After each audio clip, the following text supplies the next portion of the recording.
لما يقول تقرر انسحاب أو صار انسحاب الجيش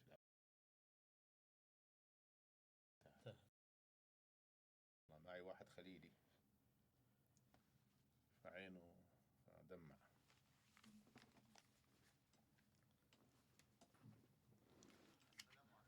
Good afternoon, ladies and gentlemen, and our distinguished guests, dear attendees, our followers on the social media platforms. We welcome you to a new lecture organized by the Arab Center to discuss the current crisis in Sudan. This time, the unit of strategic studies will be discussing the recent developments in the fighting and at the political level and the impact of this fighting on the balance of power between the Sudanese armed forces and the rapid support forces. Today we will be talking about the military developments in the Sudanese crisis. With us, a distinguished group of academicians and experts in the affairs of the Sudan. We will delve immediately into our panelists because we don't want to lose any time. We have with us Dr. Mohamed Zein Ahmad. Please allow me to introduce him briefly. He is a retired brigadier general in the armed forces of Sudan, and he works as an expert at the Ministry of Defense in Qatar and professor at Mohammed bin Ahmed Military Academy. And he has a PhD in political science from the African International University. He taught at a number of military academies in Sudan and contributed to some of the curricula followed by these academies, and he also worked as an assistant military attaché in Nairobi. He has a book entitled Sudan and America, the impact of conflicts on the national security. And Dr. Mohamed Zein, please, you have 15 minutes.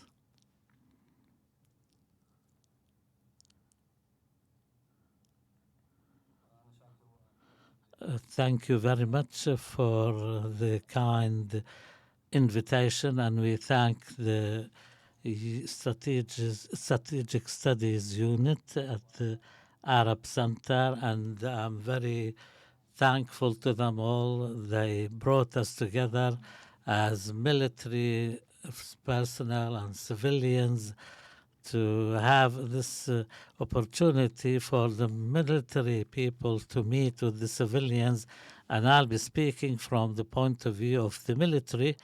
And I'm happy that Dr. Sidahmed, and when we study military history at the War College or Military Academy, we are always proud of the struggle of the Algerian people, and we admire their national anthem and the slogans Algerian fighters use. We really respect that and like it. And also there is some sort of intellectual and even blood relations between the two peoples of Algeria and the Sudan. In the Sudan, it's become our fate to engage in fighting. God Almighty says in the Holy Quran that fighting was preordained on you, and it's something you may dislike. But I'm looking at this from a positive point of view. We always tend to find that fighting, when it's imposed upon you, is something you do not like, but sometimes it's a blessing in disguise, and we have a poet in Sudan who says that in evil you may find some goodness, or every cloud has a silver lining, as they say. Not all fighting is evil and bad. Sometimes fighting produces a new security architecture, and we when God preordains something, we have to accept it whether we like it or not. For this reason, I really hope that this war would finish soon, but all those who call for the end of the hostilities, they should answer the question, on what basis will this war end? Sometimes there is an existential threat to the state or the military establishment, and assessing the strategic situation which was presented to Putin in his war with the Ukraine was specifically that they decided in the final moments, they decided who would side with what side, but Putin based his position on what he considered an existential threat to Russia. If the Ukraine joined NATO, then that would probably threaten the very existence of the Russian Federation. War is an act of violence aimed at forcing the enemy to do what achieves your own interests. Sun Tzu and Cloud said that the war is an extension of politics, but through different means. We in the military have something we call the four facets of war: the advancement, the offensives, defensives, and when we say when armies usually choose one decision to take. To all armies, whether Russian or American, they have a command structure, and the chief of staff and the chief of the defense. In Islam also we have the pillars of Islam. The pillars of the military, they have different pillars for intelligence, logistics, and some have even another one for psychological warfare. So they assess the situation strategically for the state, and then the commander-in-chief would decide what to do. The second point, and to bring ourselves closer to the scene in the Sudan, it's well known that Sudan's area is 1.8 million square kilometers, and it's the third largest in Africa and Arab country, and the number 16 in the world. And the theater of operations now is in the province of Khartoum, which is 23,000 square kilometers. Our map is not showing on the screen, but the capital is 23,000 square kilometers, almost as big as an entire country, and more than 12 to 15 million people reside in the capital, and the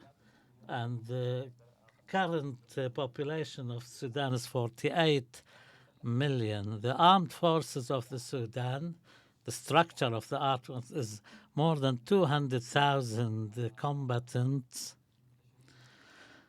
They are deployed throughout the map, this huge map of the country and the borders. 200,000 they are spread around Khartoum, the capital, and other parts of the country. The Sudanese army, according to international statistics comes in number 75th, and most of the armies is land forces, and whether the Sudanese army has fought wars in and outside the country, and they contributed in different theaters and fields of operation in the UAE and Saudi Arabia in the war in Yemen. But despite all the wars that the Khartoum and people who live and there was fighting in the borders in Damascene and South Sudan, and inside Khartoum there was also a force which came from Libya, which was headed by the Al-Ummah party, the party of the nation, and the Muslim Brotherhoods and others. The armed forces managed to defeat all these forces and protect the entity of the state. So therefore, the Sudanese army is highly experienced. They have a law also, the armed forces of Sudan, and this law was passed in 2007 after negotiations with the popular movement and members of this movement took part, and the law speaks about crimes against civilians, professionalism of the army, and also it very clearly states the doctrine, the military doctrine of the Sudanese army.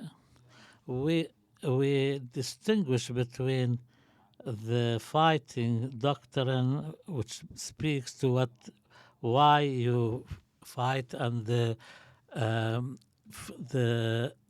other doctrine teaches you how and why you fight.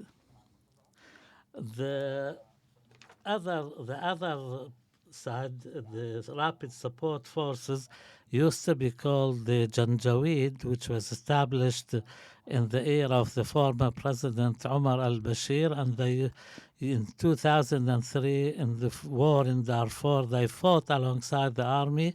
In 2007, the commander of the rapid support forces, Mohamed Hamdan Hamiti Dagalo, carried out an insurgency. He was arrested, and after that a settlement was reached with him, and then he started small units which followed the military intelligence. They have around 10,000 militarized pickups armed with the AAA anti-aircraft guns and the like. They are very light, easy moving force, and their fighting doctrine allows them. At the beginning, there were less than 20,000 fighters during the former regime. And now, I think after the fall of al-Bashir and in the era of al-Burhan and the Hamdok government, they reached 120,000 members. The armed forces had a very clear position vis-a-vis this RSF, and there were many intelligence and assessment reports were presented to the former Chief of Staff, Lieutenant General Mustafa Uthman Ubaid, to encourage the integration of the RSF with the proper army, but the opinion was that you cannot install these forces within the body of the army because their officers are by and large uneducated, and they should be at least secondary school graduates. But someone like Hamiti does not deserve to be a second lieutenant, let alone be a lieutenant general. But in the days of the Omar al-Bashir, they issued a separate law, although they became under the law part of the armed forces, but the appointment was in the hands of the supreme commander or the commandant. There's a difference between the commander-in-chief and the supreme commander. The supreme commander is usually the president. In the United States, is the commander-in-chief is the president, and in the military, they have a hierarchy. Some countries have a general commander of the army. The Rapid Support Forces had their own law in 2017. They fought in Darfur, and their law is very clear, and there are many articles which state clearly that they are part and parcel of the armed forces and they should be subordinate to the armed forces.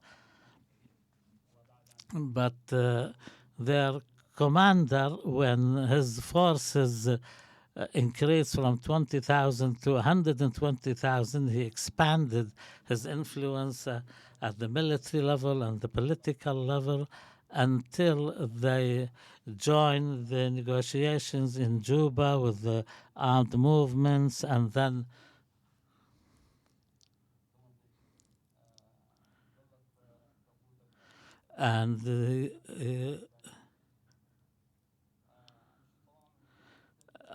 I will move very quickly about the roots of the dispute and the differences. There is a fundamental difference over how the rapid support forces should be integrated with the regular army, and also the command and control structure, which is the most important in the Sudan. C4I is the system they follow: command, control, computers, intelligence, and the commander of the rapid support forces has ambitions to start his own emirate, and that's why sometimes his followers call him Emir. He wants to start a kingdom joining parts of Chad and Sudan and other areas. And we know that because of this fundamental difference, I think the war did not start on the 15th of April, but started in Marawi. At the beginning of this talk, I said, I talked about the four aspects of war.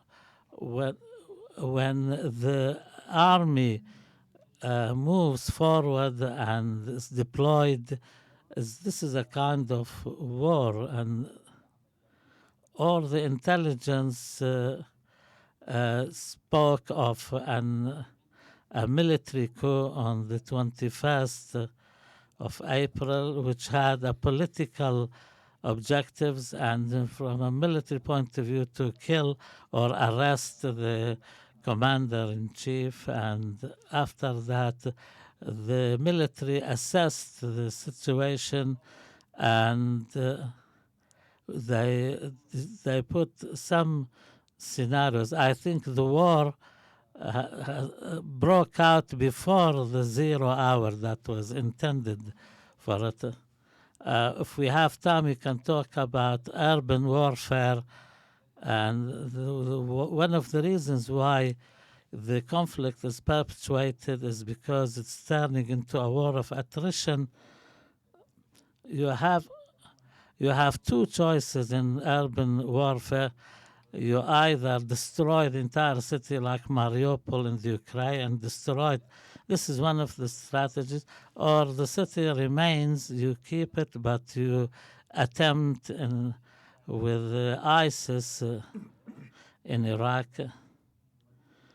They remained in the city of Mosul for 6 months. The Iraqi army, 100,000 fighters, the international coalition, they engaged in urban warfare and street fighting and guerrilla warfare.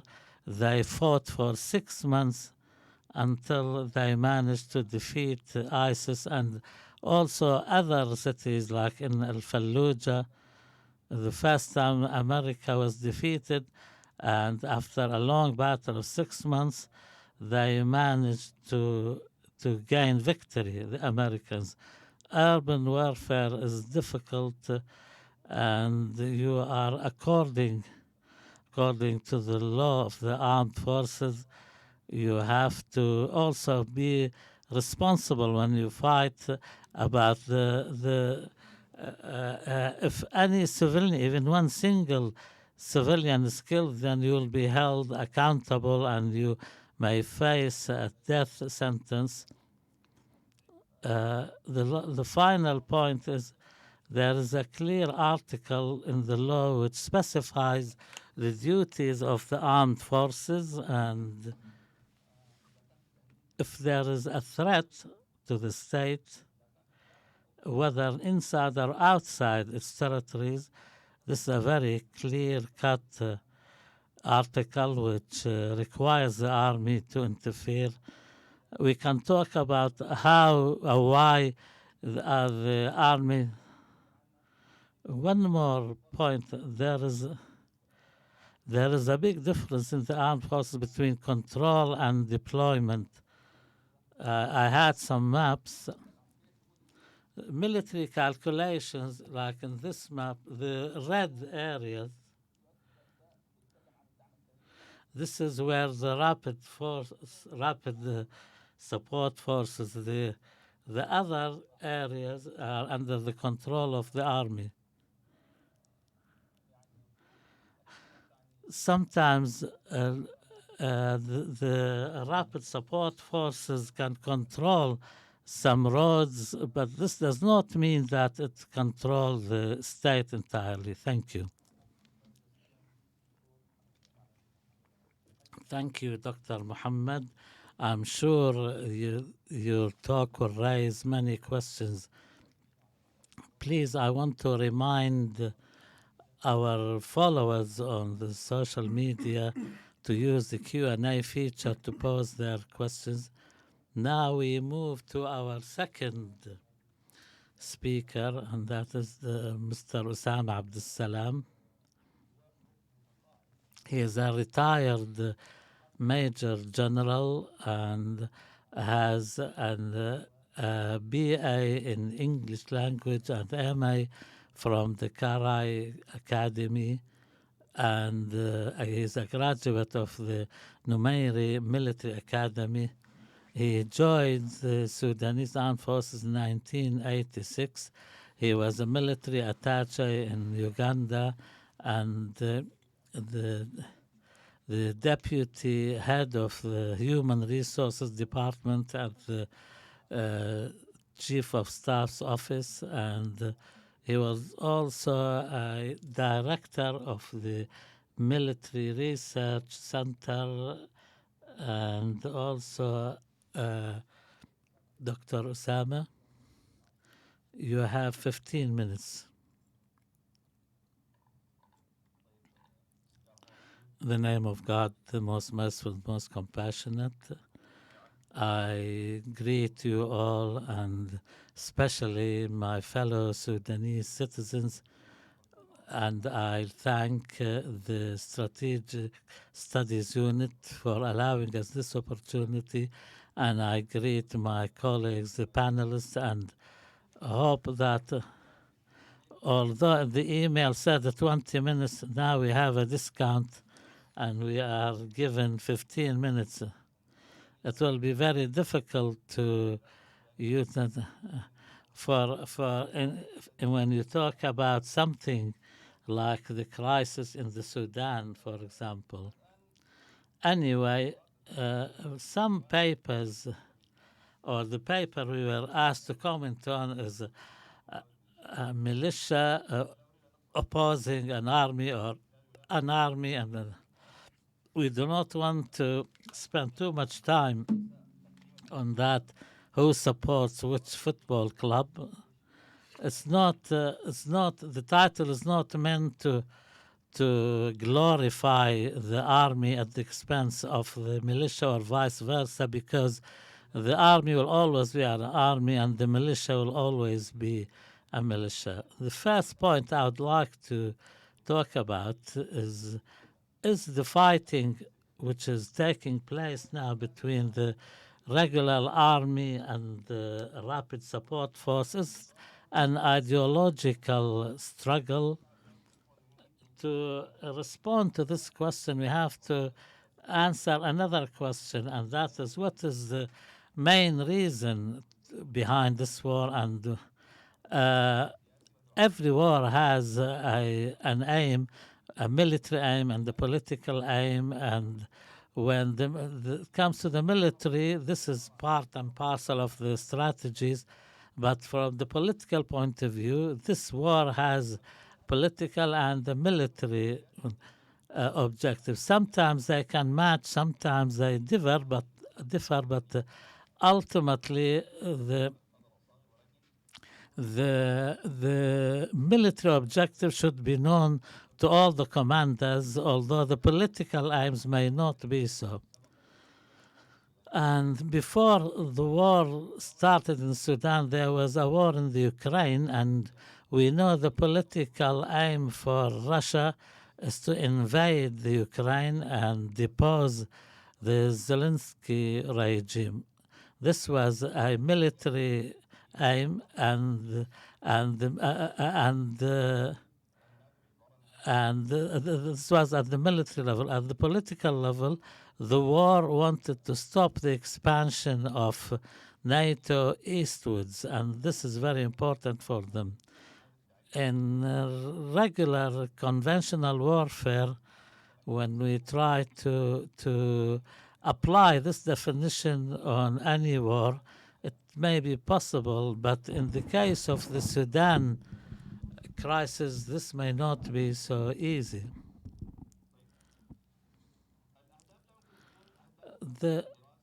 These objectives cannot be set outside the scope of research and understanding the regional dimensions, the strategic assessment. Otherwise, it will be a leap into the unknown. I remember when I was junior officer, I was so preoccupied with taking decisions. Taking decisions is like a triangle. The top angle depends on your feelings and intuition. The other side is to do with the local and other regional consideration. If you focus on the material aspects, you may be called a coward because you will refrain from advancing or taking decisions. So after taking all these different elements into account and you go ahead without doing that properly, you will be accused of callousness. Hamiti does not know these things because he's not educated enough. But even if he did, then the decision he has taken was a leap in the dark. On the first day of the fighting, he said in an interview with Al Jazeera, he wants to arrest President Abdel Fattah al-Burhan or kill him, or at least to try him, because he said he is a criminal, and he carried out a military coup, and he wanted to try him. And look at the suppositions but he was just told to do things, but he does not understand. He said that the military coup was to serve the former regime, the remnants of the former regime, and he mentioned some names from the Islamic movement. This was the military aim. The political aim, if you want to focus on that too, also in the interview he said that he wants to achieve democratic transformation in the Sudan. He wants to bring democracy and civil rule to Sudan through the barrel of a gun. When it comes to calculations, the insurgency's military objective was not achieved, and this is not in dispute at all. The military is difficult because he was inside the hospitality suite, but he was defeated there, and 40 days into the fighting, we don't know how he can achieve that. The presidential guards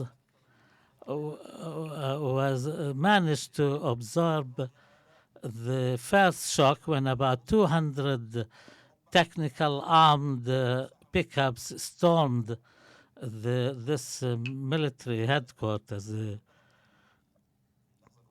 And the beginning of this insurgency in the morning of the 15th of April, and the presidential guards fought ferociously to defend the positions.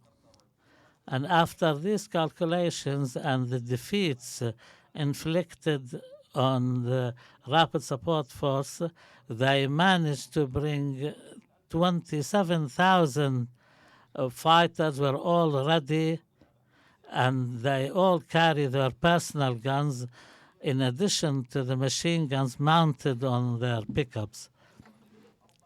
104 armored personnel carriers and more than 100 military trucks. And if we combine all these in terms of different armies, this is the equivalent of 18 brigades. 27,000 means 18 brigades. This means 6 divisions. They are almost half the size of the Sudanese army. People say the army didn't do anything. We are talking about 6 divisions, which is about half the size of the Sudanese army. The political aim to achieve democracy, I think the Sudanese inside, we are outside the Sudan when we talk. They always remind us that you are far away and you are in a safe place and war does not concern you. The political aim for the Sudanese people who live in the Khartoum, whose houses were looted, their monies were looted, they are internally displaced, and some became refugees outside. They can answer you whether the political aim of this insurgency was achieved or not. So therefore, the political aim was also far away from being reached. And some people accuse those who criticize this insurgency as demonizing the Rapid Support Force. I think they demonize themselves through their actions and the crimes they committed. Now, for the majority of the Sudanese people, they realize what they are.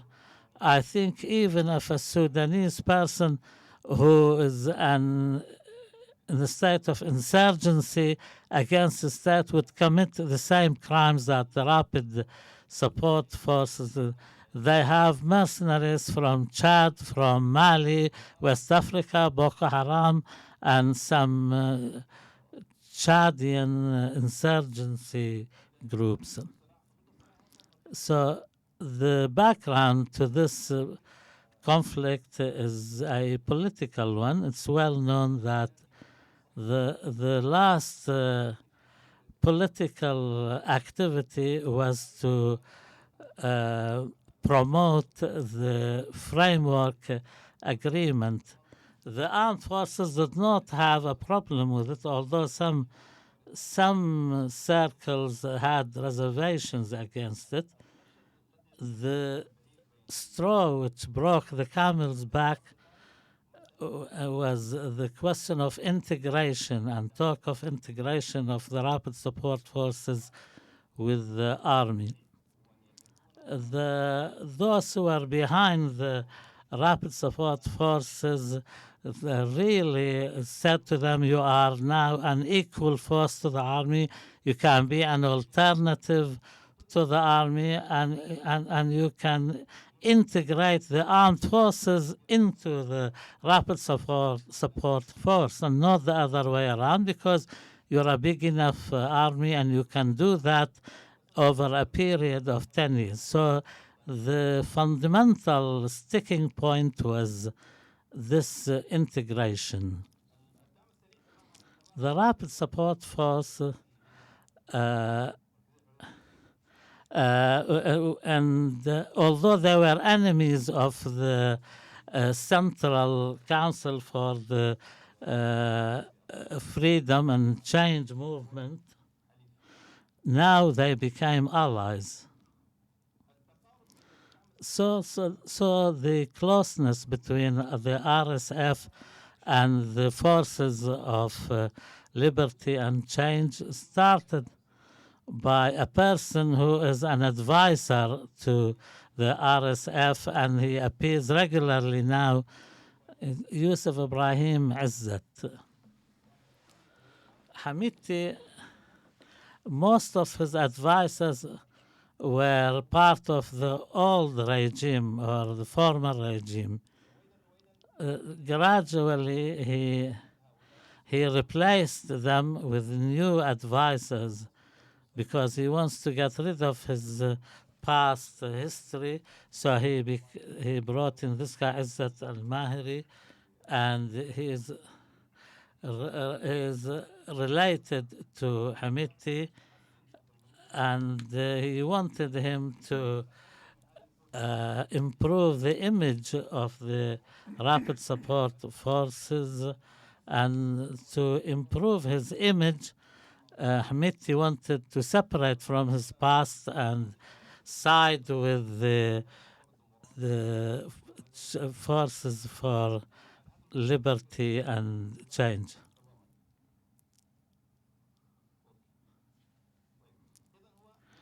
So therefore, ultimately, it's a military conflict with a political background, because in the Sudan there can never be a military coup without a political background, and the aim is to gain power exclusively and solely and very quickly. How can we read the future? So far as armament is concerned, I don't think the army will have any problem in arming itself, and because a lot of military industrialization project and any weapons which are imported from outside, which can be subject of pressurizing the state, is very unlikely because they have their own sources. And the Sudanese army managed to stop any routes of the logistical supply lines, and many convoys used to come from West Sudan and through the seaports. It was aimed at providing support for the RSF. And the reason why the RSF they have a problem when it comes to arming themselves in the Sudan. The armed forces, it's not just a question of munitions. They have now a lot of support at the level of the public opinion. People who, in the 2019 revolution, who distorted the image of the army, now almost everybody respects the army, and this is one of the good outcomes of this crisis. I don't think now there is a one Sudanese person who has even a small bit of decency and patriotism would accept these crimes and random killings, looting carried out by the RSF. Every day we hear about people being killed in their own private houses and cars. And of course, as we said, and the armed forces, I think, will rise up to the challenge and deal with the crisis. Finally,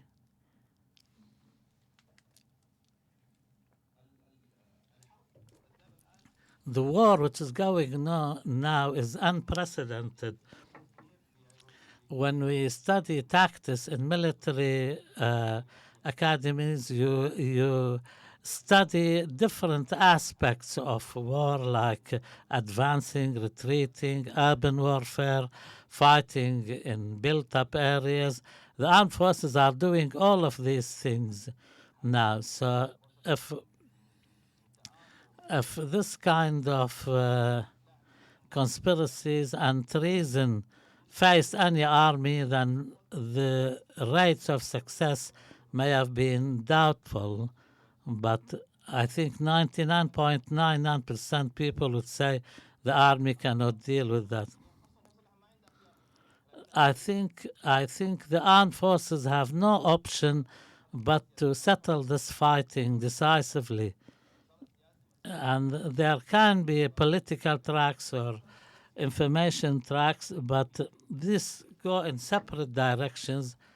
There is no other option but to end this insurgency. No state, no government in the world would tolerate that an insurgency is carried out to force the army to accept the conditions of the militias. The armed forces have no choice, and they have to fight this militia. I'd like to assure people that the Sudan will not fall into the trap of civil war. Now the control is almost entirely in favor of the army, although there is talk of distributing weapons to retired military personnel. This is not a public call to arms, but this is aimed at these people to arm themselves and defend their homes. For example, when a fighter, a mercenary, comes from the Chad, how would he know which general lives where? But there are people who act as guides or scouts. Some of them, they show these mercenaries where people live, and they end up kidnapping doctors, army officers, police officers. Okay, the war, nobody can say when it will finish. The armed forces are trying now to benefit from the period after the truce and the ceasefire. And although these ceasefires were violated many times by the RSF, and for example, For example, when they attacked the mint coin and printing house for printing bills and money, the army only moved when the RSF stormed that building. It's true now the cost is very high for civilians, but also to arming the retired and officers and military personnel is very important for people to provide their own security. And people saw these incidents that people were being kidnapped and attacked. We hope that God Almighty would save the Sudan and the people of Sudan and grant victory to the armed forces, the victory they deserve, and for people who provided all the support to the army. هاي ولا هاي أبو محمد هاي ولا هاي. Thank you very much, Dr. Osama, and we pray to Allah that this conflict will come to an end very soon. Now we move to the third speaker, Dr. Aicha Elbasri. She's a fellow researcher in the Arab Center for Research and Policy Studies. She's a former employee with the UN. She posts a number of posts in the communication affairs in the UN headquarters and in UNDP in Sudan and UN mission to support Iraq in Baghdad, and she was the official spokesperson for the African Union UNIMAT in Darfur, and also a communication consultant for the UN Demography Fund in the Arab world. She has a PhD in literature from Savoy, and she has published a number of papers in addition to a book entitled The Prison Imageries. Dr. Aicha, please, the floor is yours.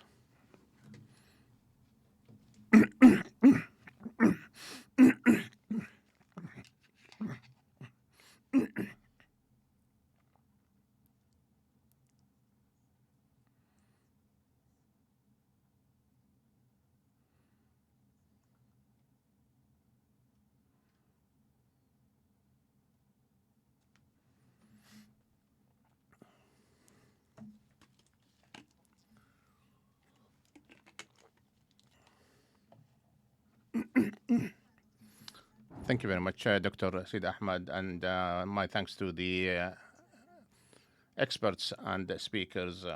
And I sincerely pray for Sudan to come out of this crisis with the least damage and least costs. I want to go back to the background, although I don't have your expertise at the military and political level. However, I will try my best to raise a number of questions related to a very important, genuine concept, which is the militias. Sudan, like other countries, they face this dilemma of militias, and this constitute a challenge that need to be addressed. This requires the role of the empowering the country, empowering militants and militias who are unaccountable before anybody to act on the government behalf to commit violations. So I'll speak in a more wider framework, speaking about the army against militias, not only a militia.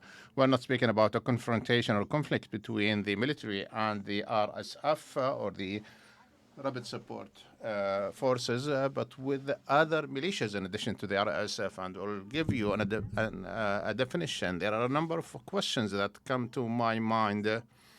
So I'll try to raise these questions. If is the the conflict in Sudan only limited to the conflict between the armed forces and the RSF, and if the army, if it's a legitimate army, or it's the army of the government? We have a noble group of Sudanese who we are honored to have them in the Arab Center. They know the track or the history of the governance in Sudan since independence. When Sudan became independent in 1956, the military ruled for more than 50 years, whereas the civilians did not govern more than one decade. And the country have so within this experiment, Sudanese experiment, we can see clearly that the military has a full control of the government, and it bears a huge responsibility for the situation we are witnessing now in Sudan. Just to introduce these topics, it's very important to start with the definition of the military, and Dr. Azmi Bshara came up with a comprehensive definition of an army, any army. He says that the modern armies, or the armed forces, who are divided to divisions, brigades, battalions, and companies, who are required to adhere and answer the commands of the Supreme Commander based on a hierarchy. These armed forces focuses on helping the stability of the country and defend the country. So the functions of any army are clear. Also, the military law 2007, which Dr. Mohamed Zein alluded to, it stipulates or defines the armed forces as legal, professional, non-partisan armed forces without any discriminations based on race, ethnicity, or background. So this is the definition of the armed forces, or the army in Sudan, and armies in general. As for the militias, there are a vast number of definitions. Rom Tupiana, he was a fellow and a colleague of mine when I was working in the United Nations, especially. He specialized in Sudan affairs and the conflicts between the military and the militias. They are illegal or unstructured militant. They could be loyal to the government or opposing or insurgents. Paramilitary forces, on the other hand, paramilitary forces who are paramilitary forces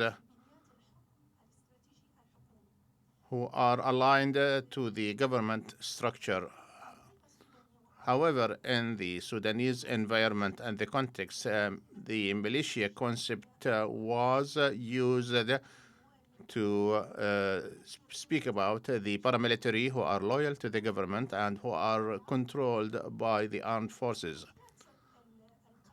The tribal militias, I would add, because of the particularity of Sudan, especially in the conflicts in Darfur, when we speak about militias, to speak about tribal militias,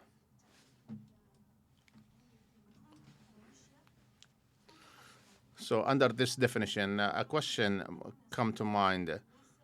We know that Sudan is not the only country that seek the support of militants and militias. we have seen an increased number of militias around the world because of the changes of the warfares, the urban warfares, the guerrilla warfares, and that cannot be fought by a regular army. So usually governments resort or seek the support of militias if there is civil disobedience or tribal conflicts. So, as I said, the government may, especially the local militants or militias, because they know the geography, they know the demography, and they know the fighting parties or the conflicting parties. Also, the low cost of running a militia, in addition to another dimension, which is the human rights concept or the legal concepts, because it allows for a number of countries to,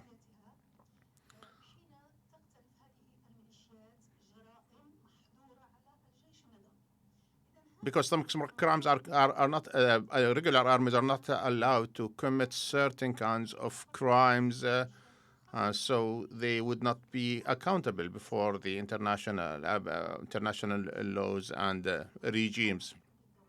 Speaking about the militias in Sudan and their links to the government, unfortunately, Sudani people have been infighting even before the independence. So, for an emerging state which was about to get its independence in 1955, they have inherited this problem from the British colonization and the Egyptian even ruling, which yield this division in Sudan. A tension, a tribal tension emerged in Sudan. And the occupations, either the British or the Egyptians, have taken advantage of these tensions and divisions. And we remember the crime that has been committed against the people of the north and the south.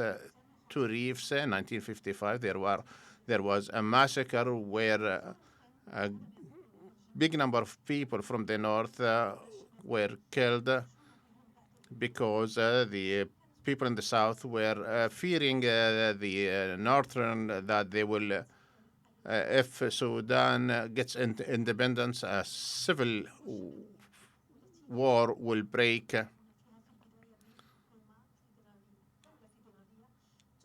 So the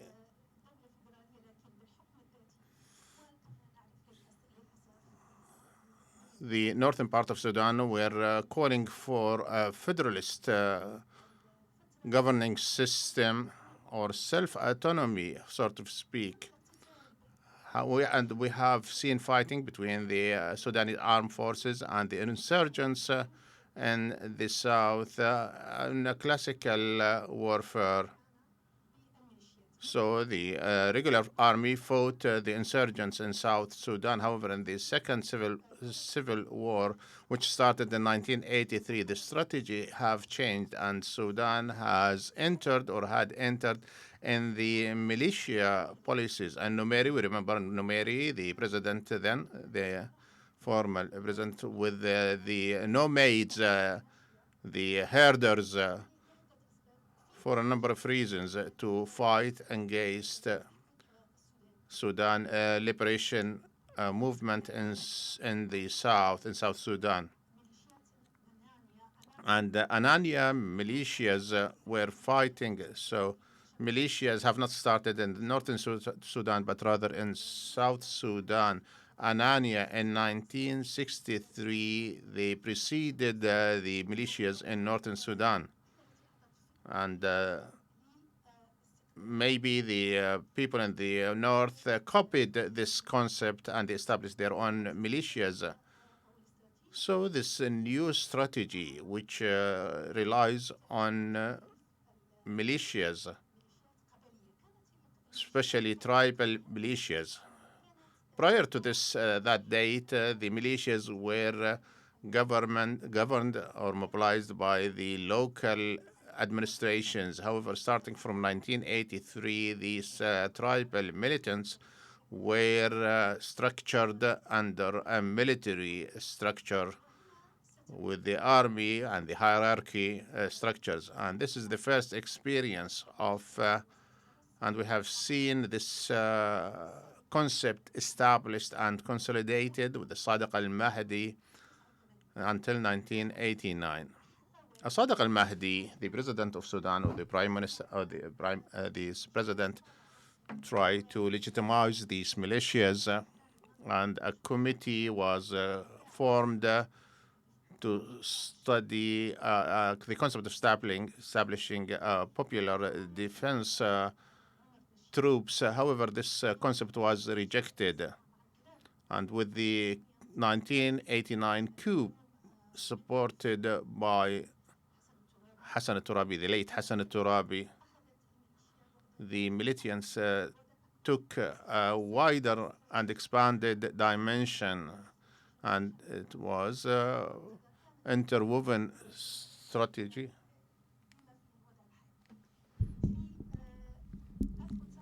So in 1989, the militias changed from tribal militias to what's so-called the popular defense forces, or the jihadists. So these jihadist militias were considered the protectors of the regime, and al-Bashir used these militias to establish the Islamist concepts which was behind the 1989 coup.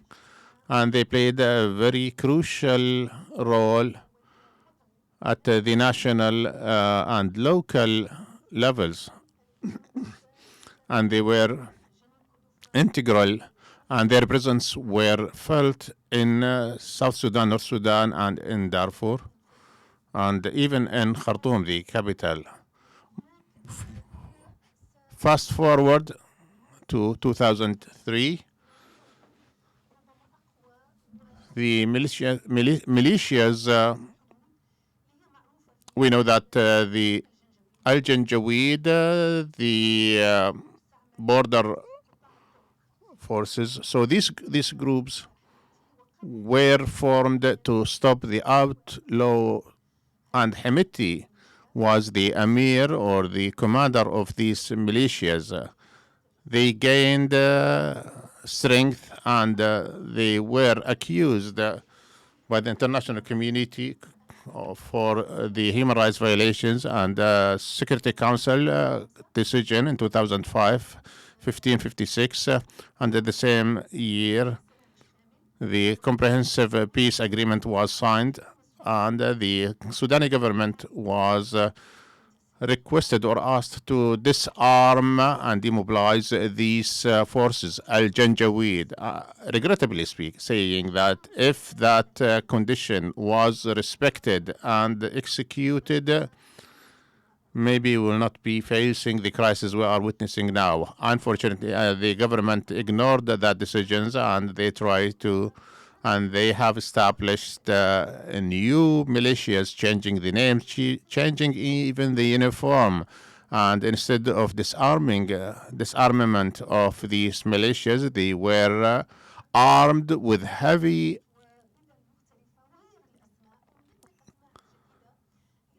weapons and equipments. And we have Abu Tayra, a militia that's dubbed after the name of a bird, and there are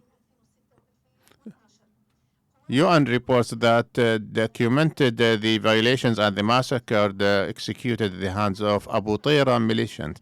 In 2016, which marked the establishment of the Rapid Support Forces, it was under the command of Mohamed Hamdan Daglo, or Hemeti. They were forced to fight the insurgencies, although they fought against or they attacked non-Arab tribes, and these attacks were documented. In 2017, the law of rapid forces was enacted and defined these rapid forces as legitimate forces who are account or adhere and comply with the laws and regulations of Sudan, and they became under the control of the president or the commander-in-chief. And we have seen this move from Janjaweed non-structured militias to the rapid forces. So in this slide, I will try to show what has taken place after the coup or the revolution in 2019, December 2019. So we may ask, how come the military allowed these militia who were outlaws? They were outside to reach this prominent position. There were a number of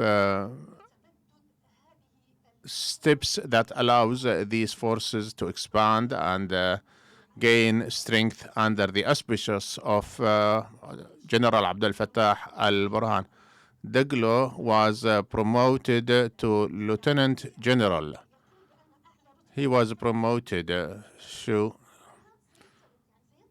al-Burhan violated the military law and promoted Daglo to Lieutenant General. And he became the deputy of the military council and became the second in command in Sudan. The constitutional document or the framework agreement that has been signed in last December, both documents stipulates that rapid forces are legal and systematic or structured forces. Hence, the legitimacy. And this is a very dangerous step, especially taking into account what took place on the 13th of July 2019 when the rapid forces law was amended and the article number 5 was abolished. So upon this amendment or the abolishment of this article, rapid forces or rapid support forces are not accountable before the law and they are decoupled, so they are governed by their own law, and therefore these forces became an independent army. And from the legal standpoints, it is equal to the Sudanese armed forces. And some researchers say that these changes or amendments to the law gave more autonomy and independence at the financial and administrative levels, also mobilizations, and they have more privileges than the army. They are not accountable before the Ministry of Defense or the Chief of Staff. So this is puzzling for such actions to take place during the transitional period gave more power to the rapid support forces, and the constitutional documents equaled between the armed forces and the rapid forces. The constitutional documents stipulate that the armed forces and the rapid forces are national military establishments who are accountable before the Chief of Staff and under the command of the Supreme Commander. And so we can see that they are treated on equal basis in this very important document. Also, the geographical expansion of these forces is crucial. So during that time, we have seen a spread of commands of rapid forces throughout Sudan, especially in the strategic governance. 11 headquarters in Khartoum itself,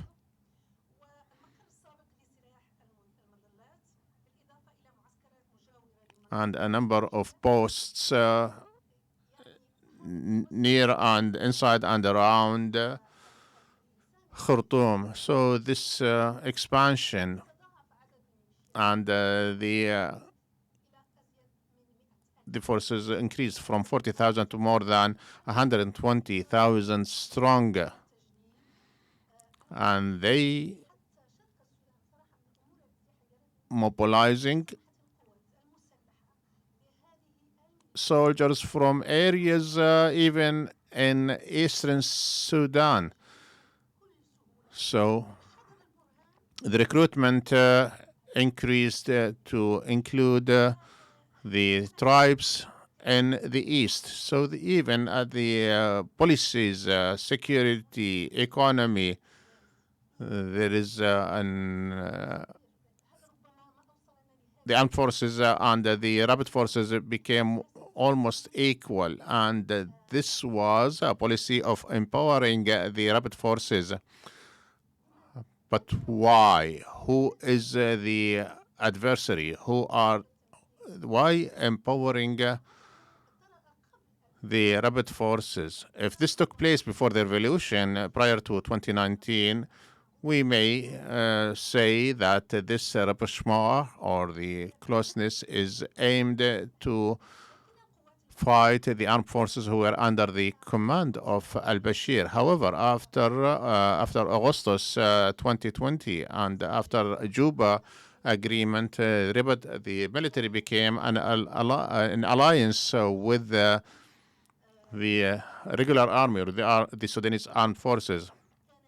I could give an explanation that this rapprochement was based on one objective, to confront the revolution.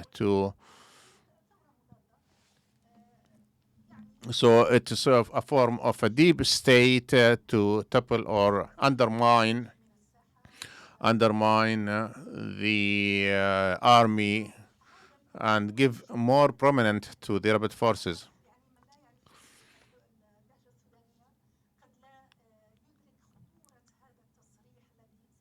So remember a statement by Mohamed Hamdan Daglo in his dialect in 2014, and he said publicly, and his statement was covered by the media, the Sudanese media, and it was puzzling. He said in his statement or his speech in 2014 before he said, "We control Sudan. Every fighter has so we are the government. And when the government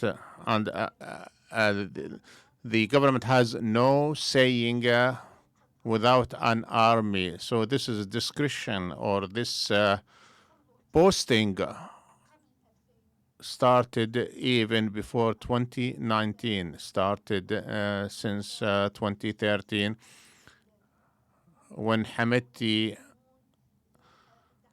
when a law was enacted, rapid forces was enacted, and I will conclude with this slide, raising a number of questions. The armed forces have not learned from the mistake of the armed militias. We still have militias, tribal militias, who are very active in different areas in Sudan, including to Darfur. The border guards are still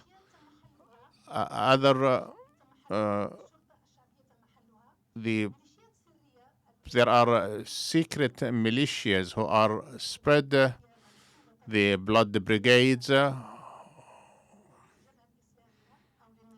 who are aligned with the deep state or the previous regimes. There are even militias who represent the political parties, Shiba Party in the east, And the biggest danger that confront us, the so the militias were informed after the framework agreement, and some militias were formed by high-ranked officers.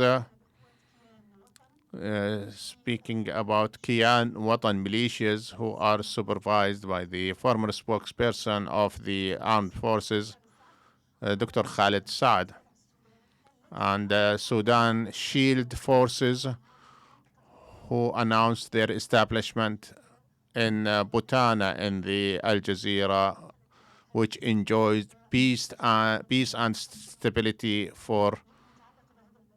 I lived in Sudan for 5 years, and I visited every angle from Halfa to Juba to Darfur, and I sincerely hope that Sudan will overcome this crisis, and I hope I am false in my pessimism. Thank you very much, Dr. Aisha. And we share your hopes and aspirations. Thank you for shedding a light on the history of Sudan and the lessons that should be learned. Unfortunately, opportunity missed by the army. The final speaker in today's event is Dr. Fathelalem Ali Hija.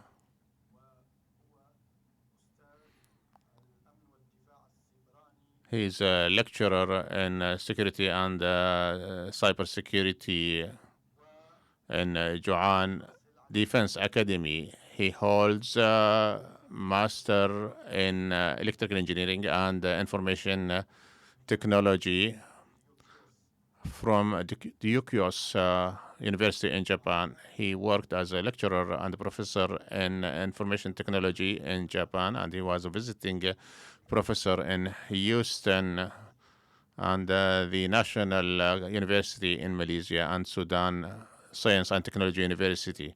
His research focuses on AI and cyber security and cyber warfare and their role in hybrid wars. You have 20 minutes. Thank you very much, Dr. Zein Ahmad, for this kind introduction. I felt a bit of tension because I was surrounded by military generals. I will try to speak about something different. I'm speaking about information.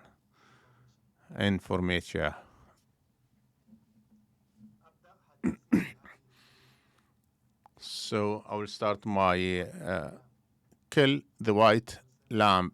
Have you heard of this statement? Kill. In the beginning of the 70s and 20th century, the Australian Prime Minister Edward Grove White Lamb, that was his name, and he was supported by Murdoch, Robert Murdoch, the media mogul. However, White Lamb, when he was elected as the Prime Minister of Australia, he tried to detach himself from Murdoch. It has been said that he was invited to his to lunch in his private estate, and he was asked to fulfill a number of issues. However, he declined.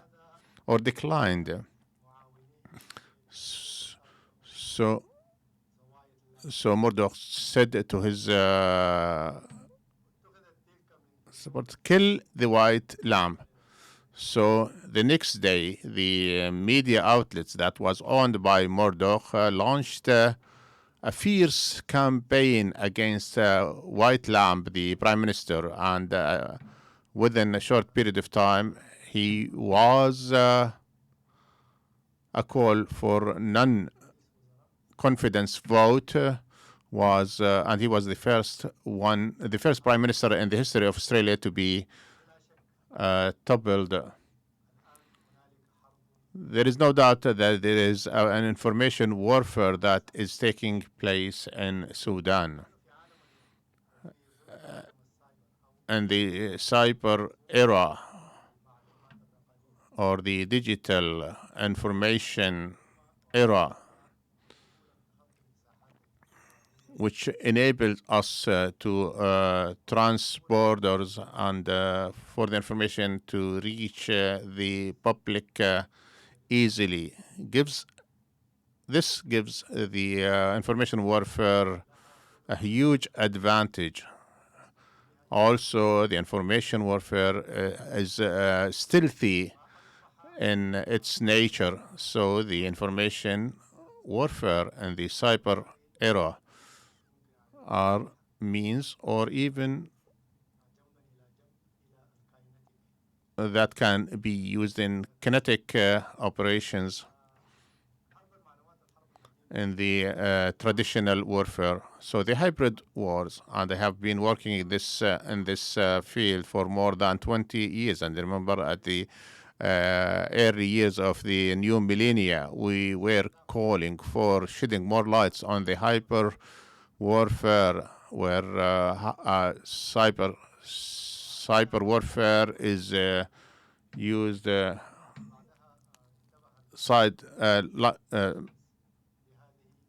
we have seen this manifested in the second Gulf War in Iraq, where digital arms or tools were used, and this has expanded in new conflicts and we have seen this manifested in the Russian-Ukrainian war with the information tools and arms. I will not indulge in speaking about the minute details of these warfares and the fighting and the conflict is still ongoing. It's a ferocious war, and it has its ramifications and impact on many Arab countries, especially Sudan.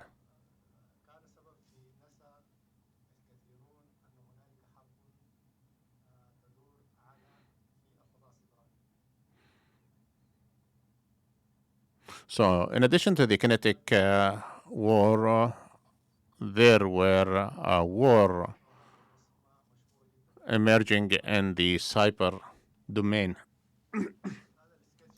So this sketch was drawn in 1993 at the beginning of the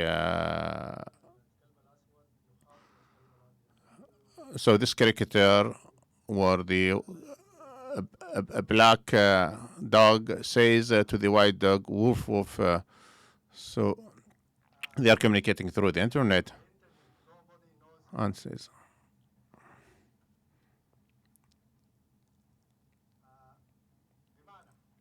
so it means in the internet domain, who spread the information, who's behind the information, we don't know. And we have heard about the e-crimes, the artificial intelligence, and the emergence of the chat GPT. We know the NEC, National Security Agency in the United States, in 2016, after the Snowden fleeing the country. The intelligence community of the United States know every word we utter, every tweet we tweet. So don't be fooled by encrypted that you see in your WhatsApp messages. Nothing is encrypted.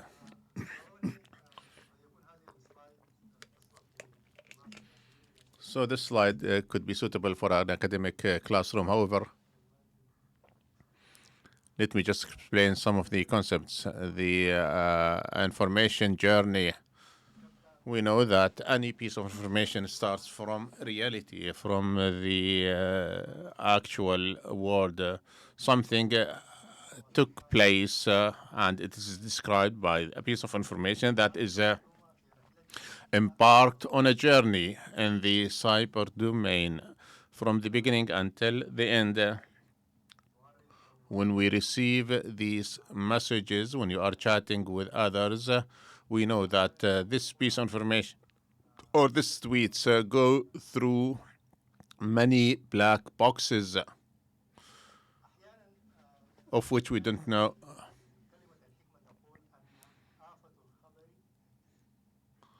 The conventional wisdom says that the problem with any news is the narrator, the source of the news, the source of the information, who could make or break this news. So this highlights that who are responsible for carrying or conveying this news to you take for manifestations the narrator, the source. Maybe it's TikTok, YouTube, and there is the consumer, the end user of the information. We receive a huge amount of information, and there are the means or the tools. I'm speaking about the IP providers or the so they may amend, change, or distort parts of this news or information, and there are intelligence agencies who maybe manipulate this information. And there's the fourth manifestation is the cyber. And there is structural fault in this which allows for the misuse or the abuse of the information. So the concepts of disinformation and disinformation. So the piece of information could be correct, however, it was taken out of context and became distorted and could reach to distorted understanding. And there is fake news, as Trump used to say, and this is true. Many pieces of information are faked with no basis.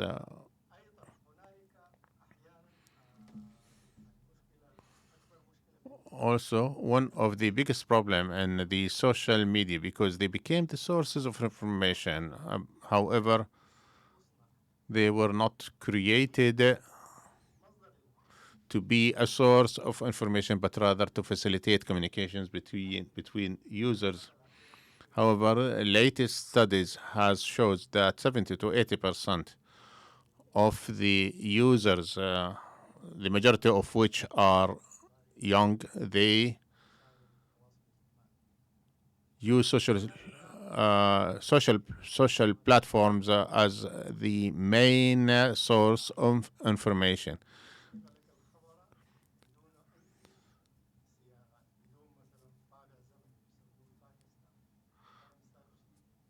Even conventional news outlets have a problem.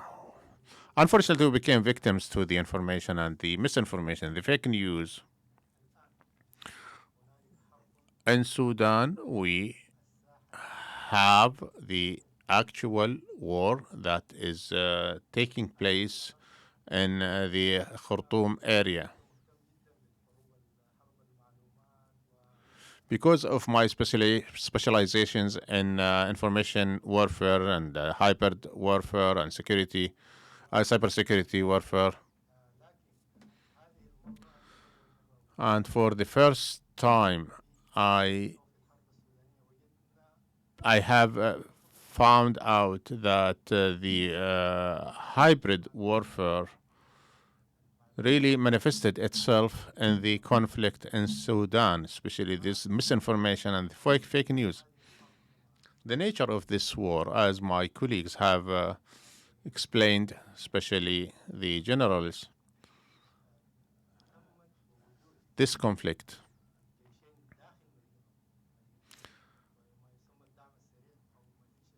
started because the armed forces, both the armed forces and the rapid forces, were in Sudan, in Khartoum area. They were so the people of Khartoum, unfortunately, and I have no doubt that the army have the better hand, the upper hand, or at least they have control of this war because they are still they are formidable army as well. They are still compact and we have heard through social media platforms as well as news agencies something different from what we have heard from the people inside Sudan who are suffering the burnt of this war. So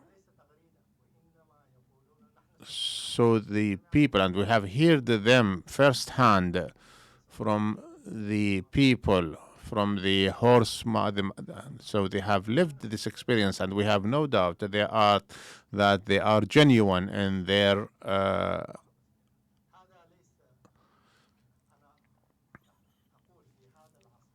so in this era, I do believe that there is a huge problem when it comes for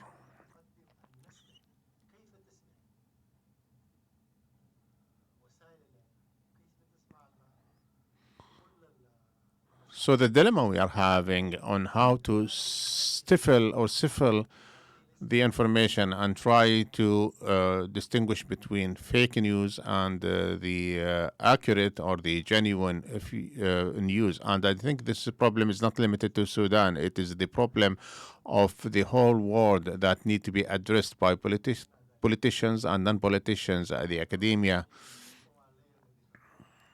Unfortunately, because of the shortage of time, let me just there is a huge amount of fake news and disinformation, and I implore you and I urge you to make a screenshot of informations, and there is a discrepancies but what is happening in the ground on the ground and what is being spread in the social media.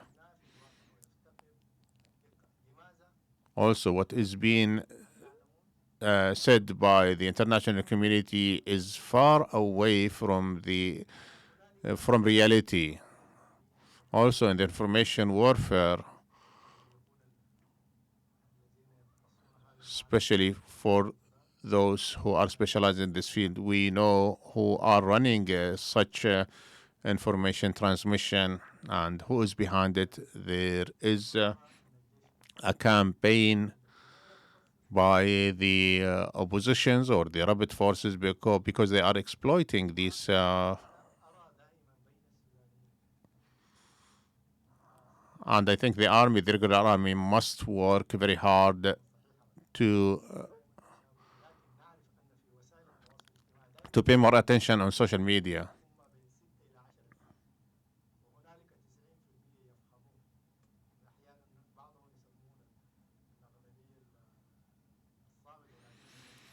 Unfortunately, 90%, what we call the silent majority, who are just the recipients of the information on its face value.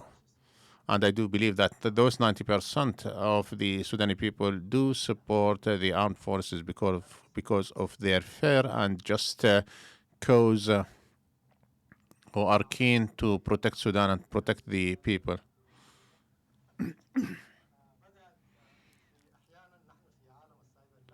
In the cyber domain, we need always to resort to reality.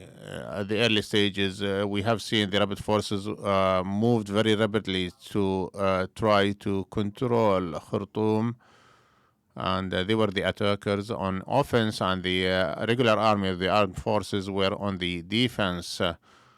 And the decisive period was missed by the rapid forces, and the army was entrenched, and they tried to decide the conflict very quickly, and the rapid forces were trying to prolong this war. I don't have a military background or experience. However, in the hybrid warfare, we know that information does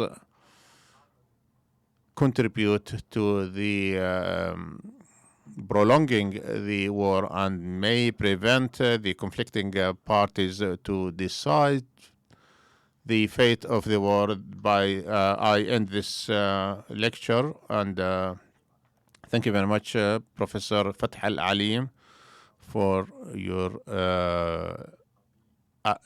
you have addressed a number of very important issues. They are not necessarily linked to the internet, but Clausewitz for centuries have talked about the war fog and the information warfare, even in past centuries. With this, we conclude the formal part of this event, the lectures. Now we open the floor for the audience. If they have questions, please be concise and precise. We don't want lecturing, so as to allow for the lecturers to respond to your questions. We'll start with this. Please introduce yourself. Thank you very much. On the name of Allah, Dr. Jamal Abdul Rahman, international affairs consultant and an former officer. There is a very important point that we need to address. The root causes behind expandments of the rapid forces, increasing from 20,000 to 120,000 strong soldiers. We cannot ignore the regional impact and the aspirations of Dr. Hamdan Aglo. In addition to these factors, there are other factors, especially the war in Yemen, Sudan, and the rapid forces were the key elements who have fought in the southern border of Saudi Arabia. And we have seen the rapid forces who were supported and financed logistically and financially led to this increase of their numbers. Also, in the Libyan Libyan conflict, they supported Haftar, and even in the Gulf Rift, during the Gulf Rifts, rapid forces were accused of mobilizing their forces to attack Qatar. However, this plot was foiled. So there are external entities who have supported RSF in addition to Russia and Wagner. We remember the European Union have entered an agreement with the rapid forces to protect the northern and western borders to stop the migrants' flows towards Europe, and they were supported by millions of dollars. And the AU supported the RSF because they were helping in realization and execution of the European Union objectives. Also, Russia was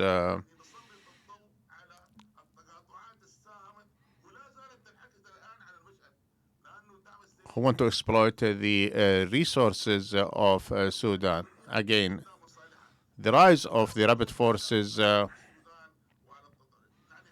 rise of the rapid forces were facilitated by the support of regional as well as international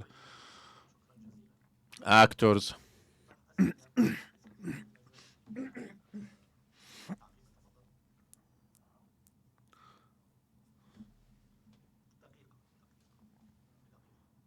The mic, please.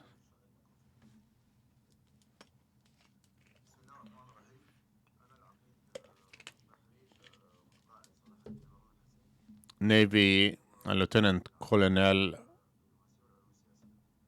and I'm a researcher in political and military affairs. I have a question to Dr.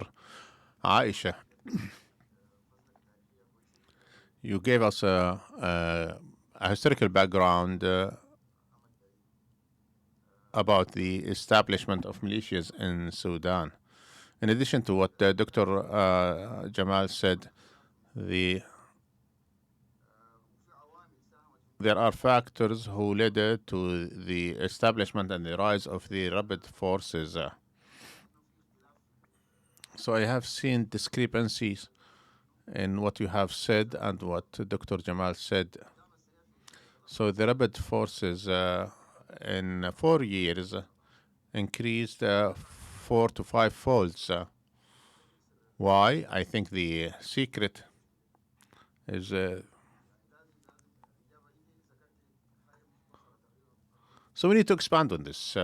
Why the rapid forces have expanded 4 or 5 folds, and this could answer many of the puzzling and lingering questions. Also, as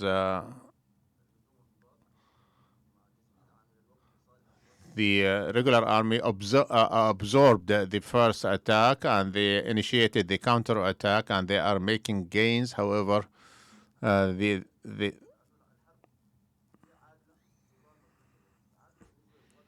so the war is just and unjust at the same time. For the regular armies, it is just because they are defending the constitution, they are defending the country.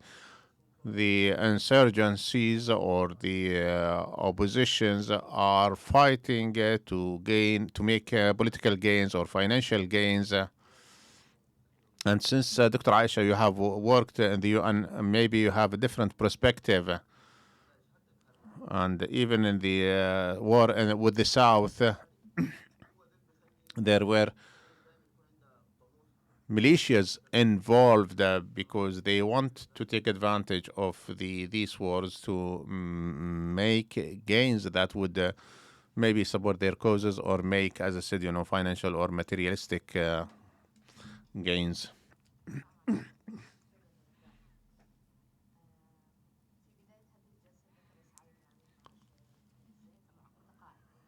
Retired Brigadier Zein said,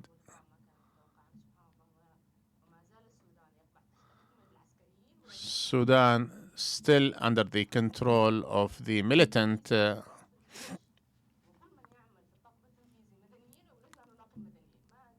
so this dilemma, the supreme commander or the commander-in-chief in Sudan is militant, whereas the members of the government are civilians.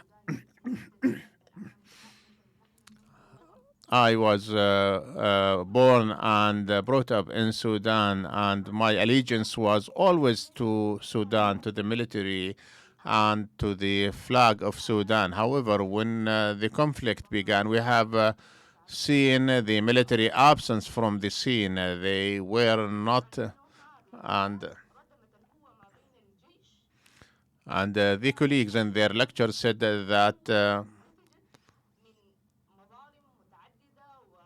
this conflict, the recent conflict, closed the rift between the military and the civilians and the populations, because in the past they were responsible for gross violations of human rights. However, as I said, but still the military is not carrying out their duties because they failed to protect us. We have seen them MIAs, missing in action. You have said that they are ranked 26 when it comes to the land forces. Where are they? And there are calls for the civilians to be armed. Against who? Fighting who? So this sleep in darkness, and again, I am not expert in military affairs. You have your roles, and we are civilians have our roles, developing the country in health, education, and economy. So what I understand from what you have said, or what we have thought, me, that there are the military, security branch, the intelligence agencies who know and could forecast what would or could happen. Now you say that you were surprised by this rapid attacks by the rapid forces who were tasked with protecting the electricity grids, the airport, the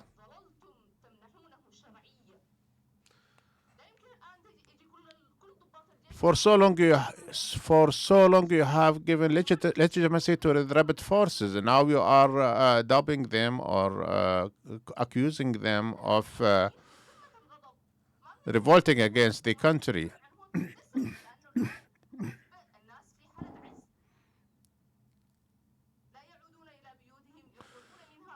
People are in a dilemma. They cannot return back to their hometowns, to their homes even. So I'm seeking answers from you.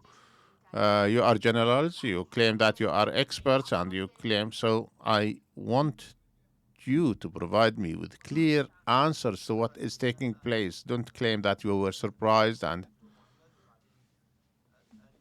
another round of questions, Dr. Muhammad, the lady, and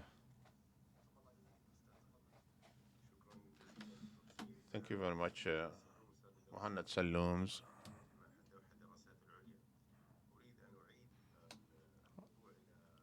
I just want to bring the topic to the title of this event.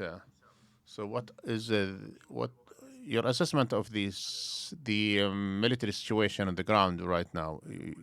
You have mentioned a number of points. You said that you compared between control and deployment, and from the map you have shown, we have seen that the deployment of the rapid forces is quite large. However, they do not have control of the areas. So,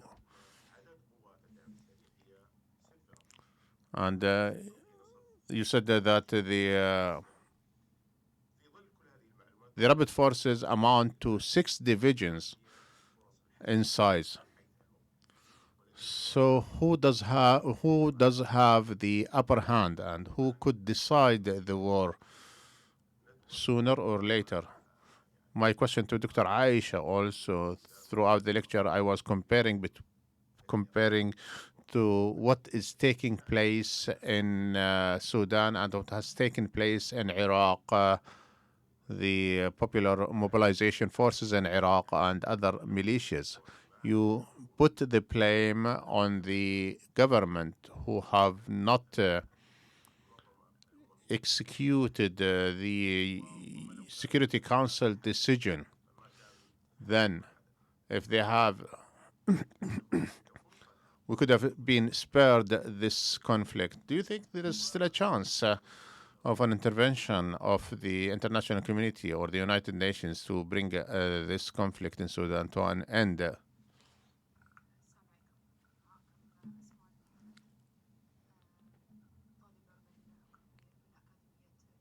I'm Amal Hamad from, I'm a student in Juan Defense Academy. Dr. Osama, one of the questions that came to my mind concerning the arrests among civilians and military personnel by the rapid forces. And news has circulated that there were informers who helped the rapid forces to arrest Sudanese people. Also, why the army has not were not able to end this conflict, since they are more advanced, more equipped, better equipped, and more experienced. Also, we have heard conflicting information about who's controlling what and who has the upper hand in what areas. So how can we, through this conflict of information, how can we siphon this information and at least know what is accurate? I would like to express my full support to the National Army. I have 4 questions. Dr. Mohamed Zein,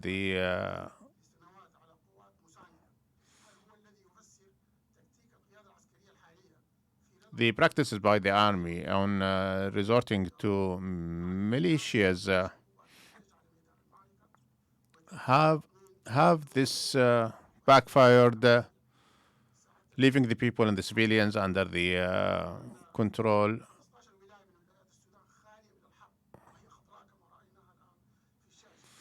15 governments in Sudan are void of the military.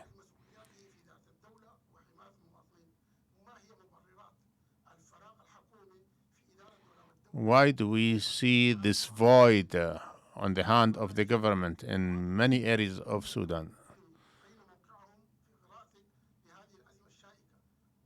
My question to Dr. Aicha, the role of the auspicious or the regional and international actors. And another question to Dr. Aicha. How can we understand? We have seen rapid forces using the civilian infrastructure, houses, hospitals, schools. They are trying to destroy everything the government have established. Wouldn't that raise suspicions about General Al-Burhan himself?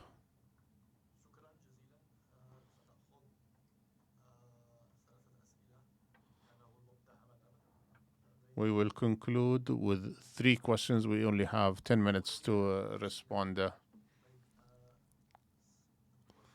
Dr. Haider.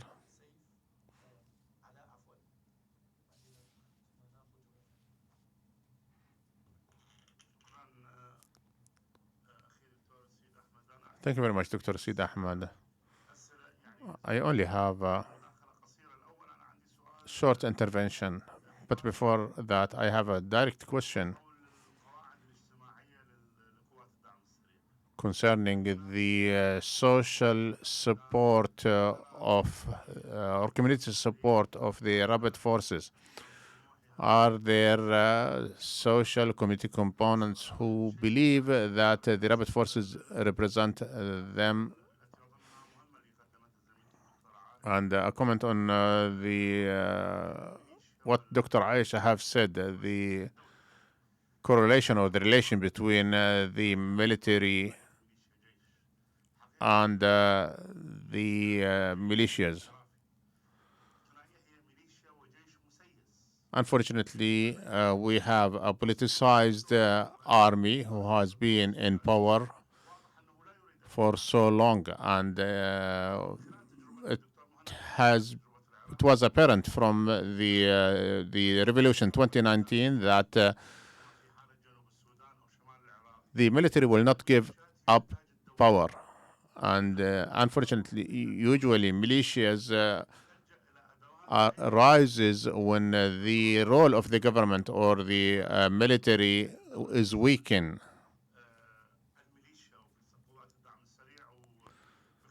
So the rapid forces as well as the militias became prominent.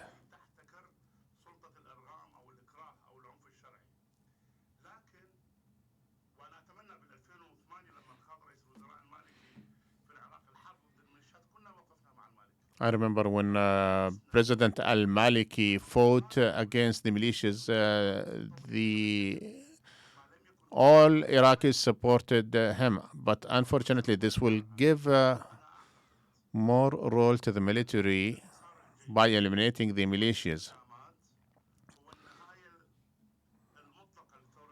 So if the army emerged victorious without any legal commitments, will undermine the future of Sudan.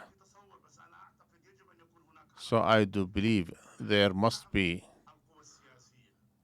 support by the political entities. Hemeti did not commit a coup. Who committed the coup was al-Burhan, who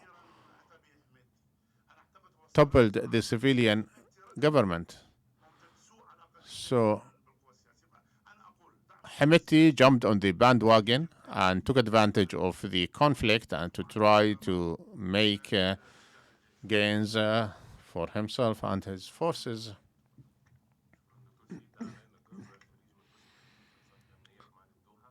Ala Najjar, graduate of the security. I do agree with the colonel in one point. I'm afraid that we have not learned from recent lessons, the fighting against ISIS and Al-Qaeda.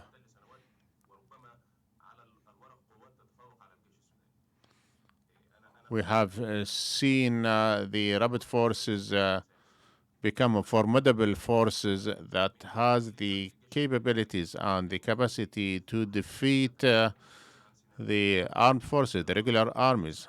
My question, why, from where they have they got this confidence that they are capable of defeating. You gave two scenarios, street warfare, guerrilla warfare, based on the deployment of the forces. So if the war or the conflict transformed into an open warfare, so my question, the armed forces are relying on what? I'm not.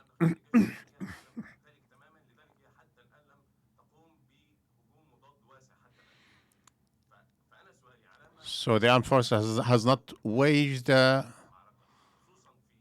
wide counterattack, fearing that if the war transformed into an urban warfare or guerrilla warfare, they will be on the defeated end.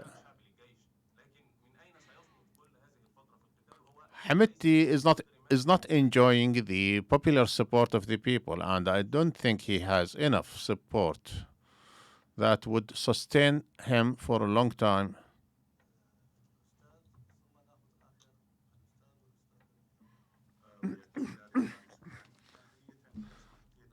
If Dr. Aicha allows me, I would like to just correct some of the information, or maybe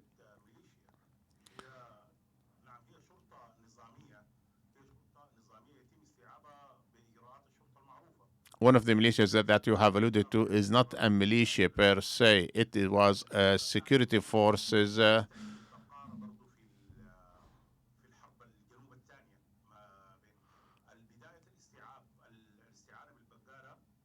and Al-Baqara was Al-Baqara militia was used by Sadiq al-Mahdi, not al-Numeri. Also, Volker was instrumental in with his resorting or siding with the RSF in addition to other mistakes, led to more tension and contributed to the dilemma we are facing now. Civilian power gave political space to Hamiti by making him the deputy of the Military Sovereignty Council. Also, he was the head of the economic portfolio or dossier. And he's an illiterate, he's not educated, and he has no experience in economy or otherwise.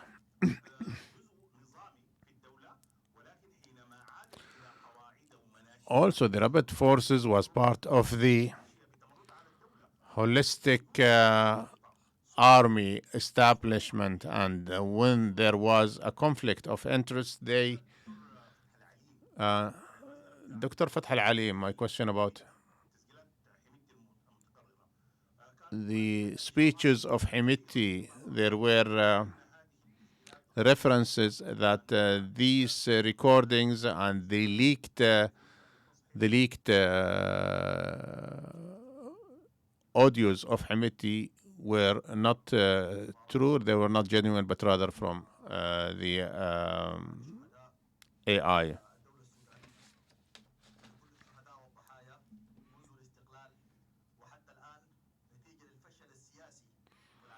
The political and military failure of running the state in Sudan led to the martyrs and the people who lost their life.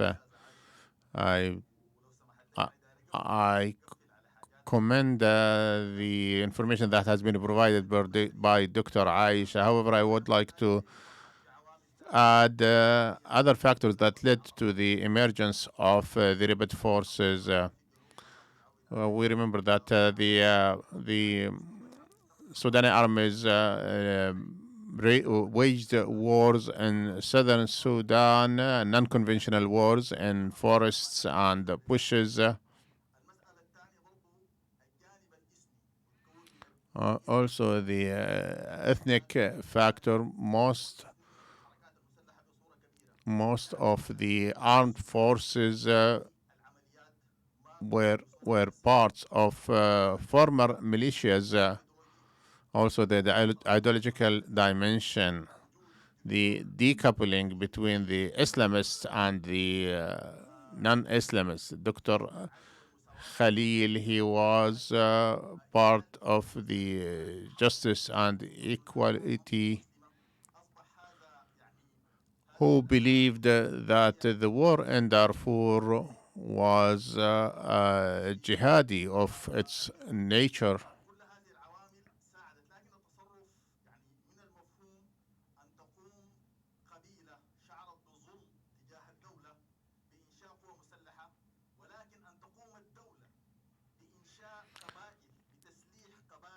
The dilemma is that the government armed tribal people to wage a war against the insurgencies, and also the regional dimension. There is a military and political aspects to it. Al-Burhan want to continue in power, and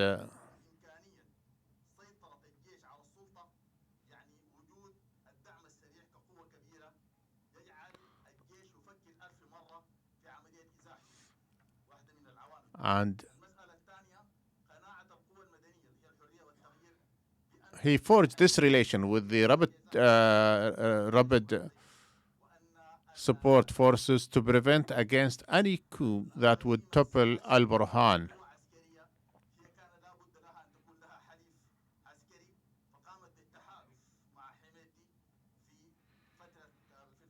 So Al-Burhan, as I said, he forged this alliance with Hamiti and his forces, which gave a prominent role to Hamiti and his forces.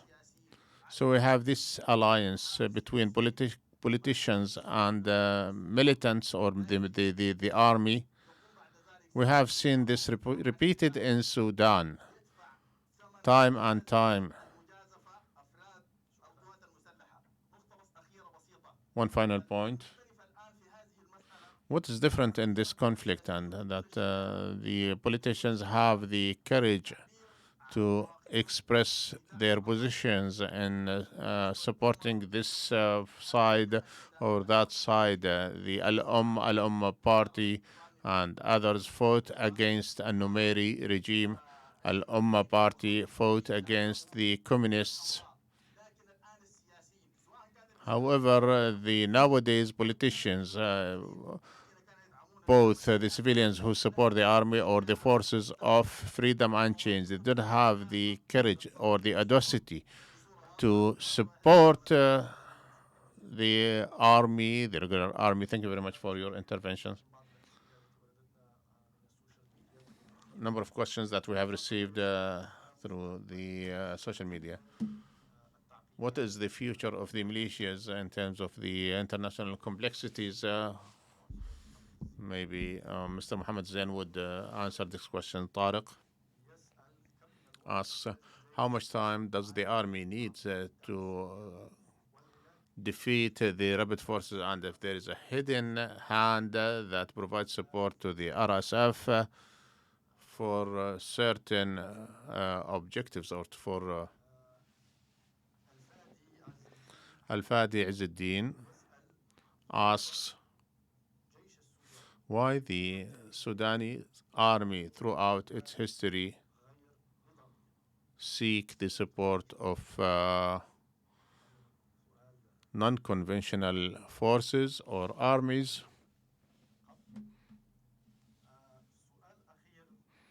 Final question that we have received from Uthman asks why the army was not decisive to take actions from the beginning, since they know beforehand that the rebel forces will attack the guest house or the presidential palace and other key military and non-military institutions. Please be brief in your answers, maybe each 2 minutes, to try to answer the big number of questions. So we'll start with Dr. Mohamed Zein.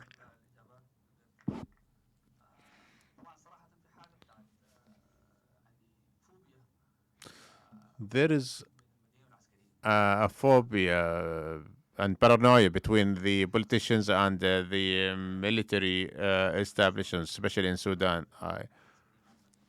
I always express my astonishments about the links between politicians and militants.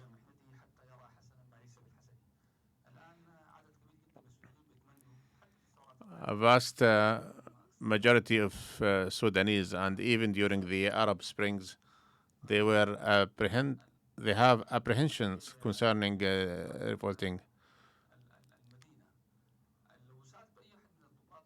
If you asked any officer, if you want to fight, if you wish to fight, where do you, I will fight anywhere except city or street wars. I'd rather fight anywhere, any place, because in cities you are fighting hidden armies, unseen. The American theory says one person can kill, sniper can kill 1,000 people if he is fortified.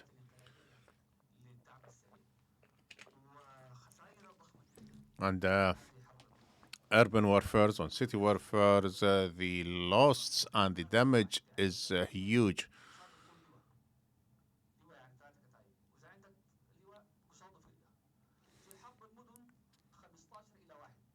So the ratio is 15-1. You need 15 battalions of regular army to fight 1 battalion of insurgents. So this is was one of the most difficult, more ferocious kinds of warfare, and the army have a strategic military objective, not necessarily fight with civilians. So, unfortunately, we remember a show on TV and radio where you request a song or so and so. However, war are not managed by on the basis of the request of the people. They have their own doctrine, they have their own plans, and to destroy the enemy posts. And I agree with Dr. Aish. Rapid forces had 36 posts in very crucial areas, and the Sudani areas was managed to destroy all these 36 posts or positions. And I have a 30-year experience in military, and the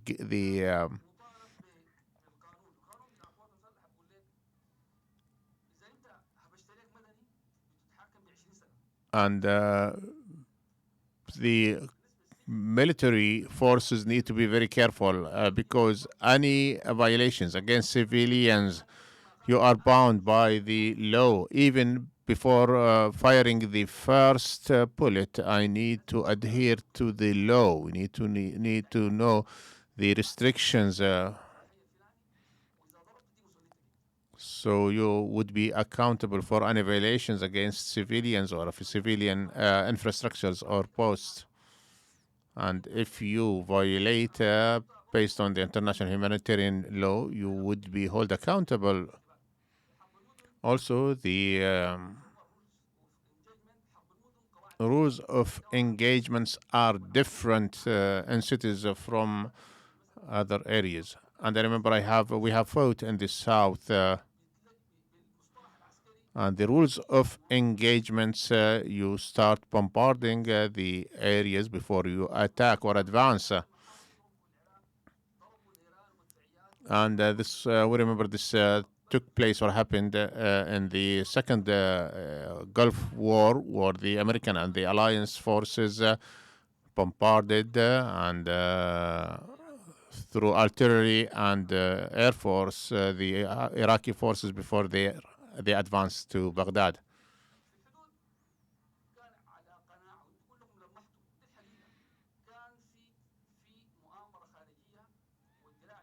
And we cannot deny the fact that there were an outside conspiracy.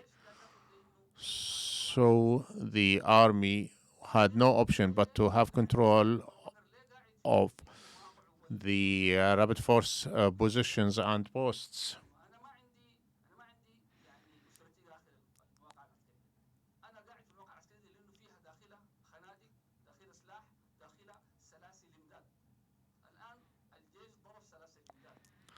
So the army succeeded in attacking the logistics of the rapid forces, and I gave an example of Stalingrad and Al-Raqqa attack in Syria. So these are strategies that could be adopted by an army. However, in Sudan, the regular army must execute plans. So gradual fighting. I cannot push all my forces against a sniper fortified here and there. Answering the question about the future of the militias in Sudan, I'll try to be optimistic. However, the situation in Sudan is interwoven and complicated. However, after we have witnessed recently, I believe that the army was reluctant or hesitant in starting a war or engaged in the war. There are factors now. The people in Sudan because they were taking security for granted. Now, with the absence of security, they began to think about what they are missing, the fear and the apprehension that they're feeling now. They lack security sources of.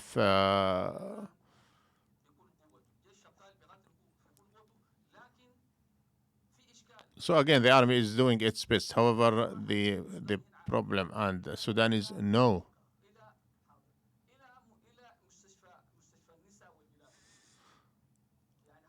We have seen the rapid force fighters occupied the one of the main hospitals that provide health services for women.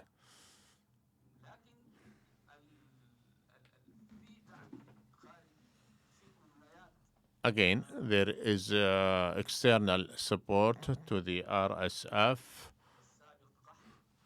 and the deep state also, who were hoping that the rapid forces would be integrated into the conventional army.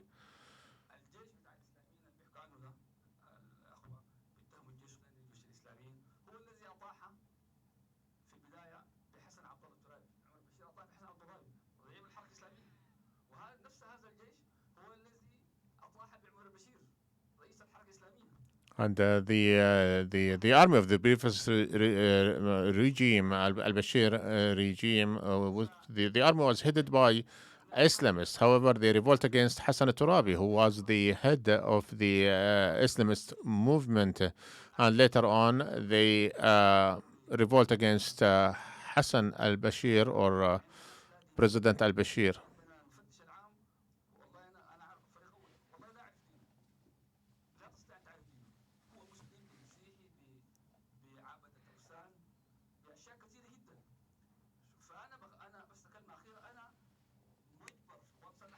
In military, my allegiance to my commanders, irrespective of his background, his religion, his ethnicity. This is what we have taught from early days. And we remember when the peace agreement was signed between the South and the North, we as officers, we gave allegiance and we saluted General Qarang, although we were fighting against him and his forces. I'll try to respond and answer the questions very briefly. We need to agree that the worst period that Sudan has witnessed is the transitional periods. Without exception, 1964, 85, the current transitional period, which is the worst of the worst. Why? Because it has been extended for different premises or pretext. The country is not ready. The impact of external or regional influences and so on and so forth. So we have lived through a lengthy transitional period, started with 1 year, 2 years, and after the Juba Agreement, it has been extended. Everybody is wondering when this transitional period will come to an end, when it will end. So if we try to apply this on this liquidity, the external agendas, and the conflicts in Sudan, so again, pretexts will always be there.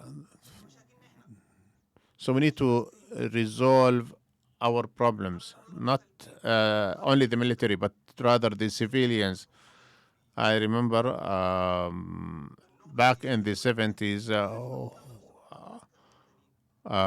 who make or put the blame on the military elite and the political elites. Their failure leads to further failures. We need to end this dichotomy, politicians and military. I do not.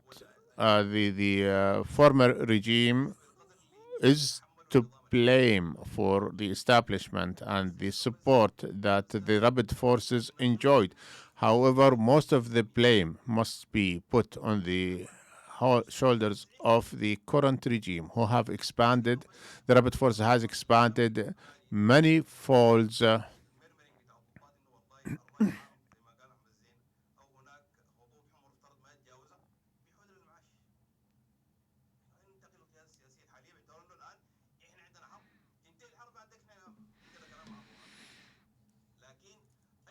General Burhan will be accountable, will be held accountable later on. Let's finish this conflict and this crisis. And personally, I believe that Dr. Al Burhan or General Al Burhan is responsible for any killing of civilians and responsible for the rape of every woman who was. He empowered the rebel forces, irrespective of the factors behind it, a hidden agenda, the sharing of the economic advantages or the political advantages. Let's leave this, put this aside, and focus on ending this crisis.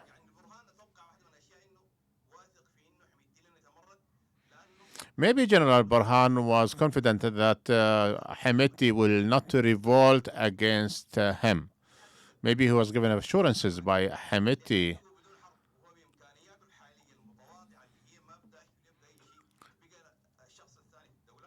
Hemeti, who's a tribal person, uneducated, and he was not raised as a fighter, and now he is enjoying all these privileges, the deputy of the supreme commander. And however, there were, and again, Al Burhan did not think for a second that Al Hameti would revolt against him. It is documented that there are civilians who are supporting the insurgencies. Yes, there were people arrested and there were interrogated, and it has been proven that they were informers and they provided support to the rebel forces who were responsible for the atrocities and the violations. Also, speaking about the urban warfare and the. Unfortunately, now we do not have a government. Maybe they have a superficial presence. However, Al Khartoum area, the capital, is not. There is a void in the administration of running the affair of Al Khartoum. I think the government has no presence and have no control or has no control in Al Khartoum area.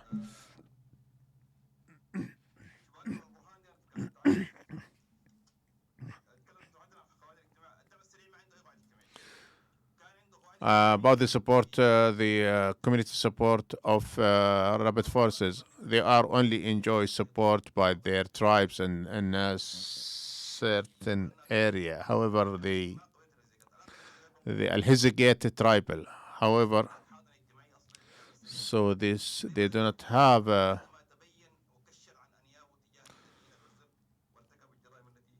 So I don't think they are enjoying any support by or from the Sudani people after the atrocities that has been committed by the rebel forces.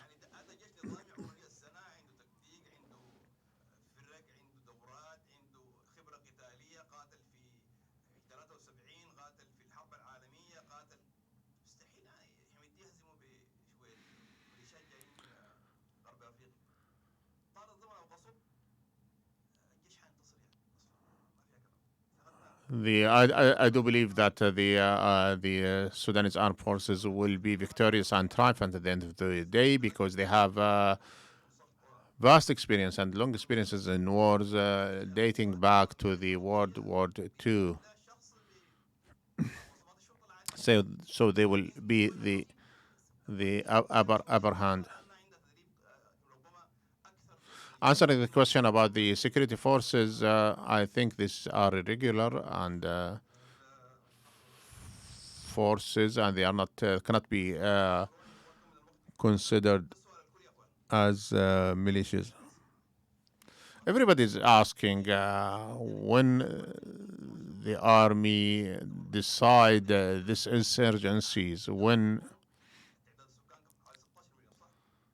the population of Khartoum is about 15 million. Many neighborhoods, many areas. If we want to guard and provide protections for all these areas, and this is the security apparatus that is responsible for providing protection of security to these areas. It's not the role of the army.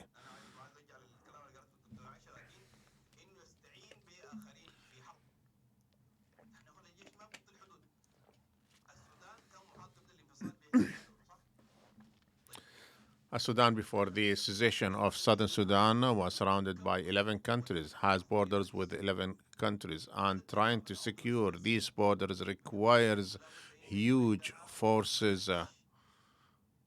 So the inability of the army to provide and to be presence inside and around Sudan led to resorting to militias.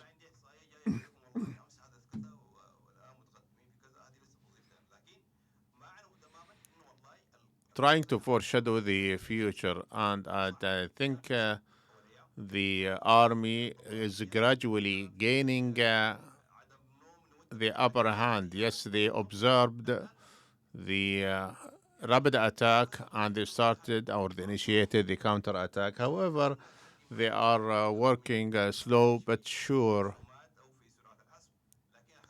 Prolonging of the war maybe will make it very hard to decide the war on one shot, so to speak.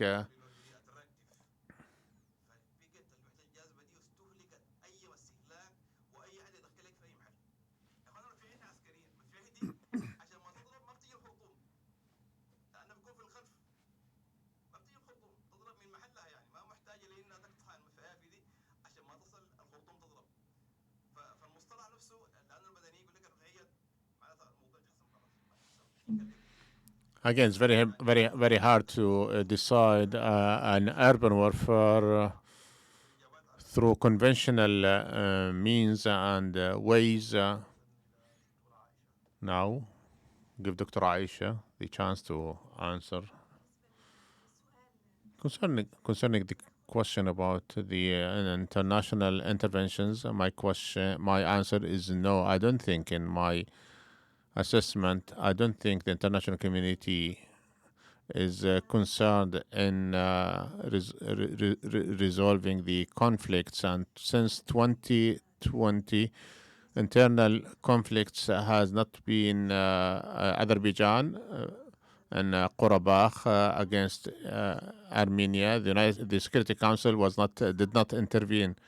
Also, the Tigray and Ethiopian army, the security forces, was not involved. Similarly, in Ukraine, the conflict, although it's a big war, the Security Council have not taken a position or a stand, and this applies to Sudan. I think the United Nations is not our.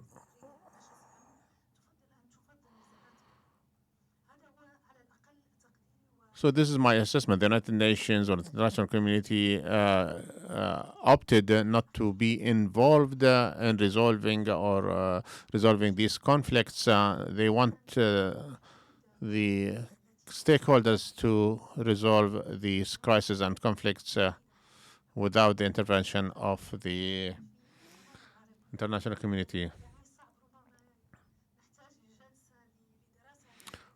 Also, the role of the regional powers in the conflict in Sudan, I do believe,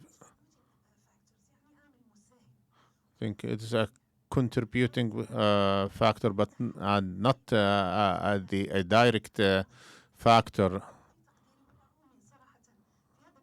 As I said, in this conflict, I don't I don't think that there is a conspiracy against Sudan.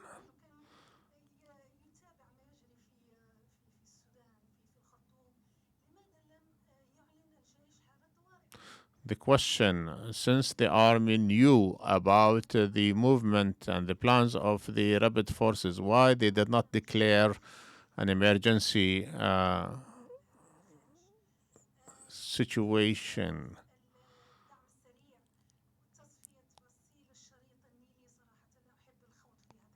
Also, the efforts by the rebel forces to destroy the what's so called the Nile Stripe and trying to destroy. I don't want to indulge in this issue. Maybe there are cases of cleansing or attacks of such. These are widespread on social media. Fighting against Arabs, non-Arabs, Gharbawi, and non-Gharbawi. We don't want to add oil to this conflict.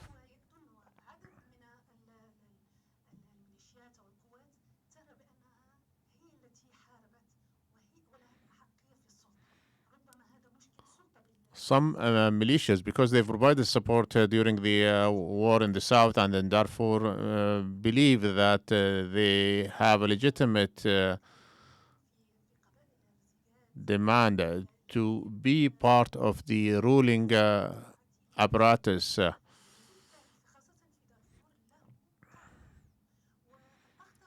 And I do believe that Hemeti does enjoy support.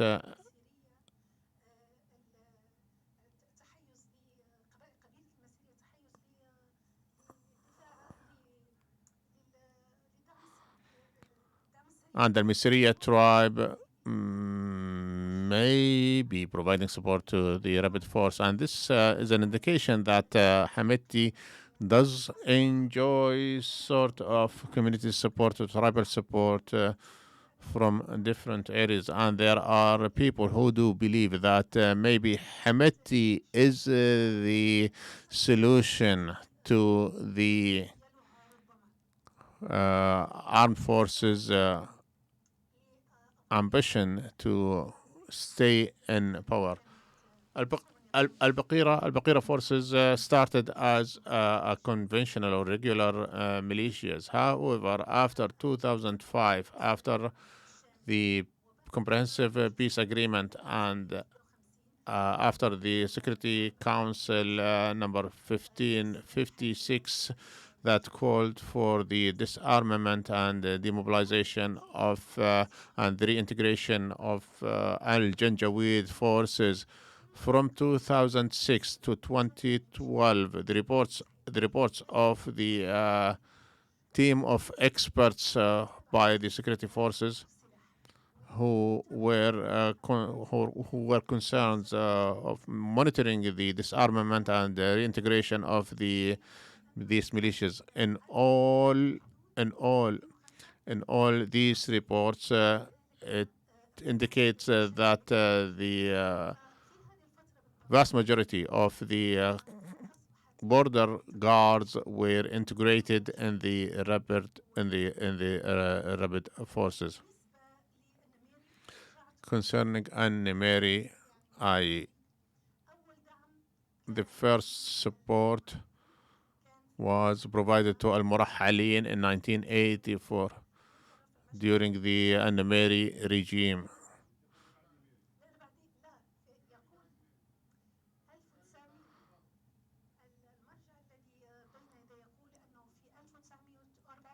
In 1984, an attack was waged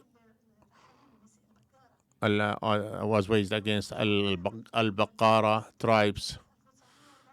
1984, maybe I'm mistaken, so I will go back to this to check the accuracy of the chronological order.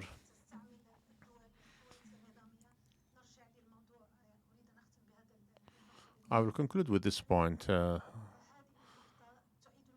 governments and states resort to popular forces like the popular mobilization forces in Iraq because they want to be the arm that fights against the insurgents to spare the regular army or the military from any accountability.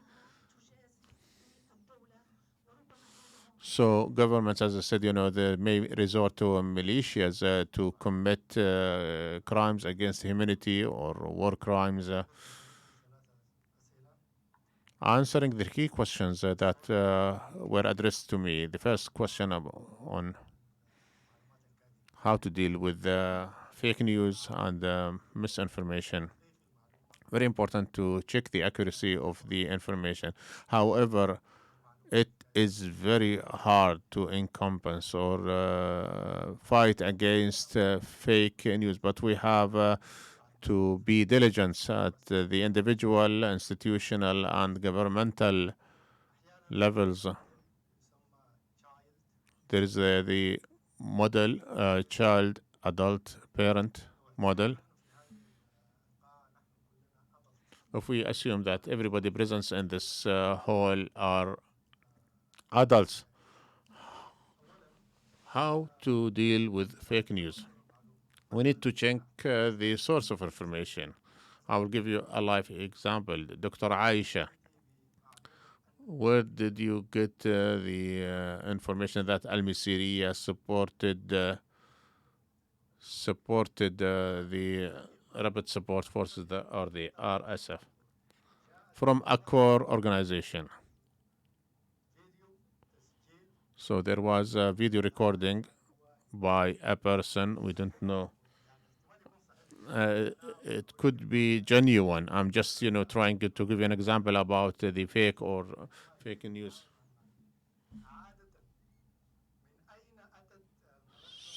So a core organization where I met this person who appeared in the video. But again, was he representing the whole of Al-Misiriya tribe? And even the information was reputed. We deal with information not as an absolute, but should be taken in context. We should not take information out of context. So always take anything with a grain of salt, especially information that is disseminated through social media.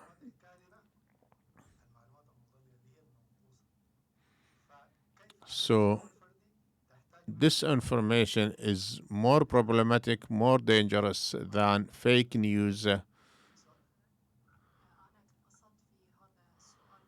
What I meant in my question, the statements by the army and the rapid support forces concerning their control of areas. So as a person, how can I draw a map of the areas controlled by the army, the crucial infrastructure? I'm not speaking about a tweet here or tweet there. I'm speaking about official statements by the rapid forces, by either speaking about official statements. So based on the statements and counter statements, I find myself lost on. You have only half a minute to answer.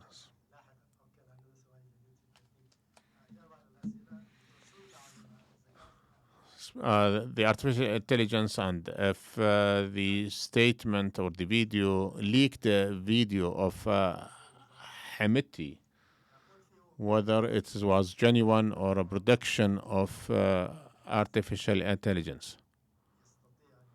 Yes, artificial intelligence can dub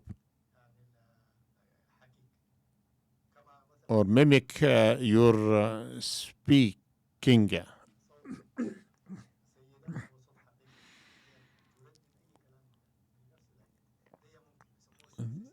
this is possible. The synthesis, but there is what's so called the voice print, because this is distinct and cannot be emulated or mimicked, or and I know intelligence agencies can distinguish between what is mimicked or what is original.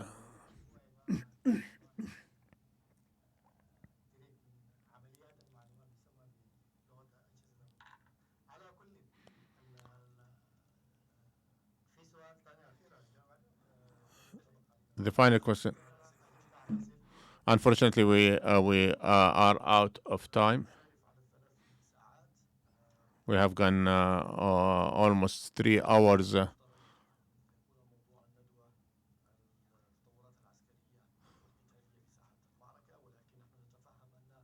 We understand that the conflict in Sudan is very complicated, and we appreciate the sentiments of the people of Sudan. We were hoping that we would have more ample time to allow everybody to express himself and express his sentiments. However, we invite you in the Arab Center for Research and Policy Studies. We thank the panelists. We thank those who joined us both in person and on social media, hoping that this crisis will come to an end very soon. Thank you very much, ladies and gentlemen, for your attendance and your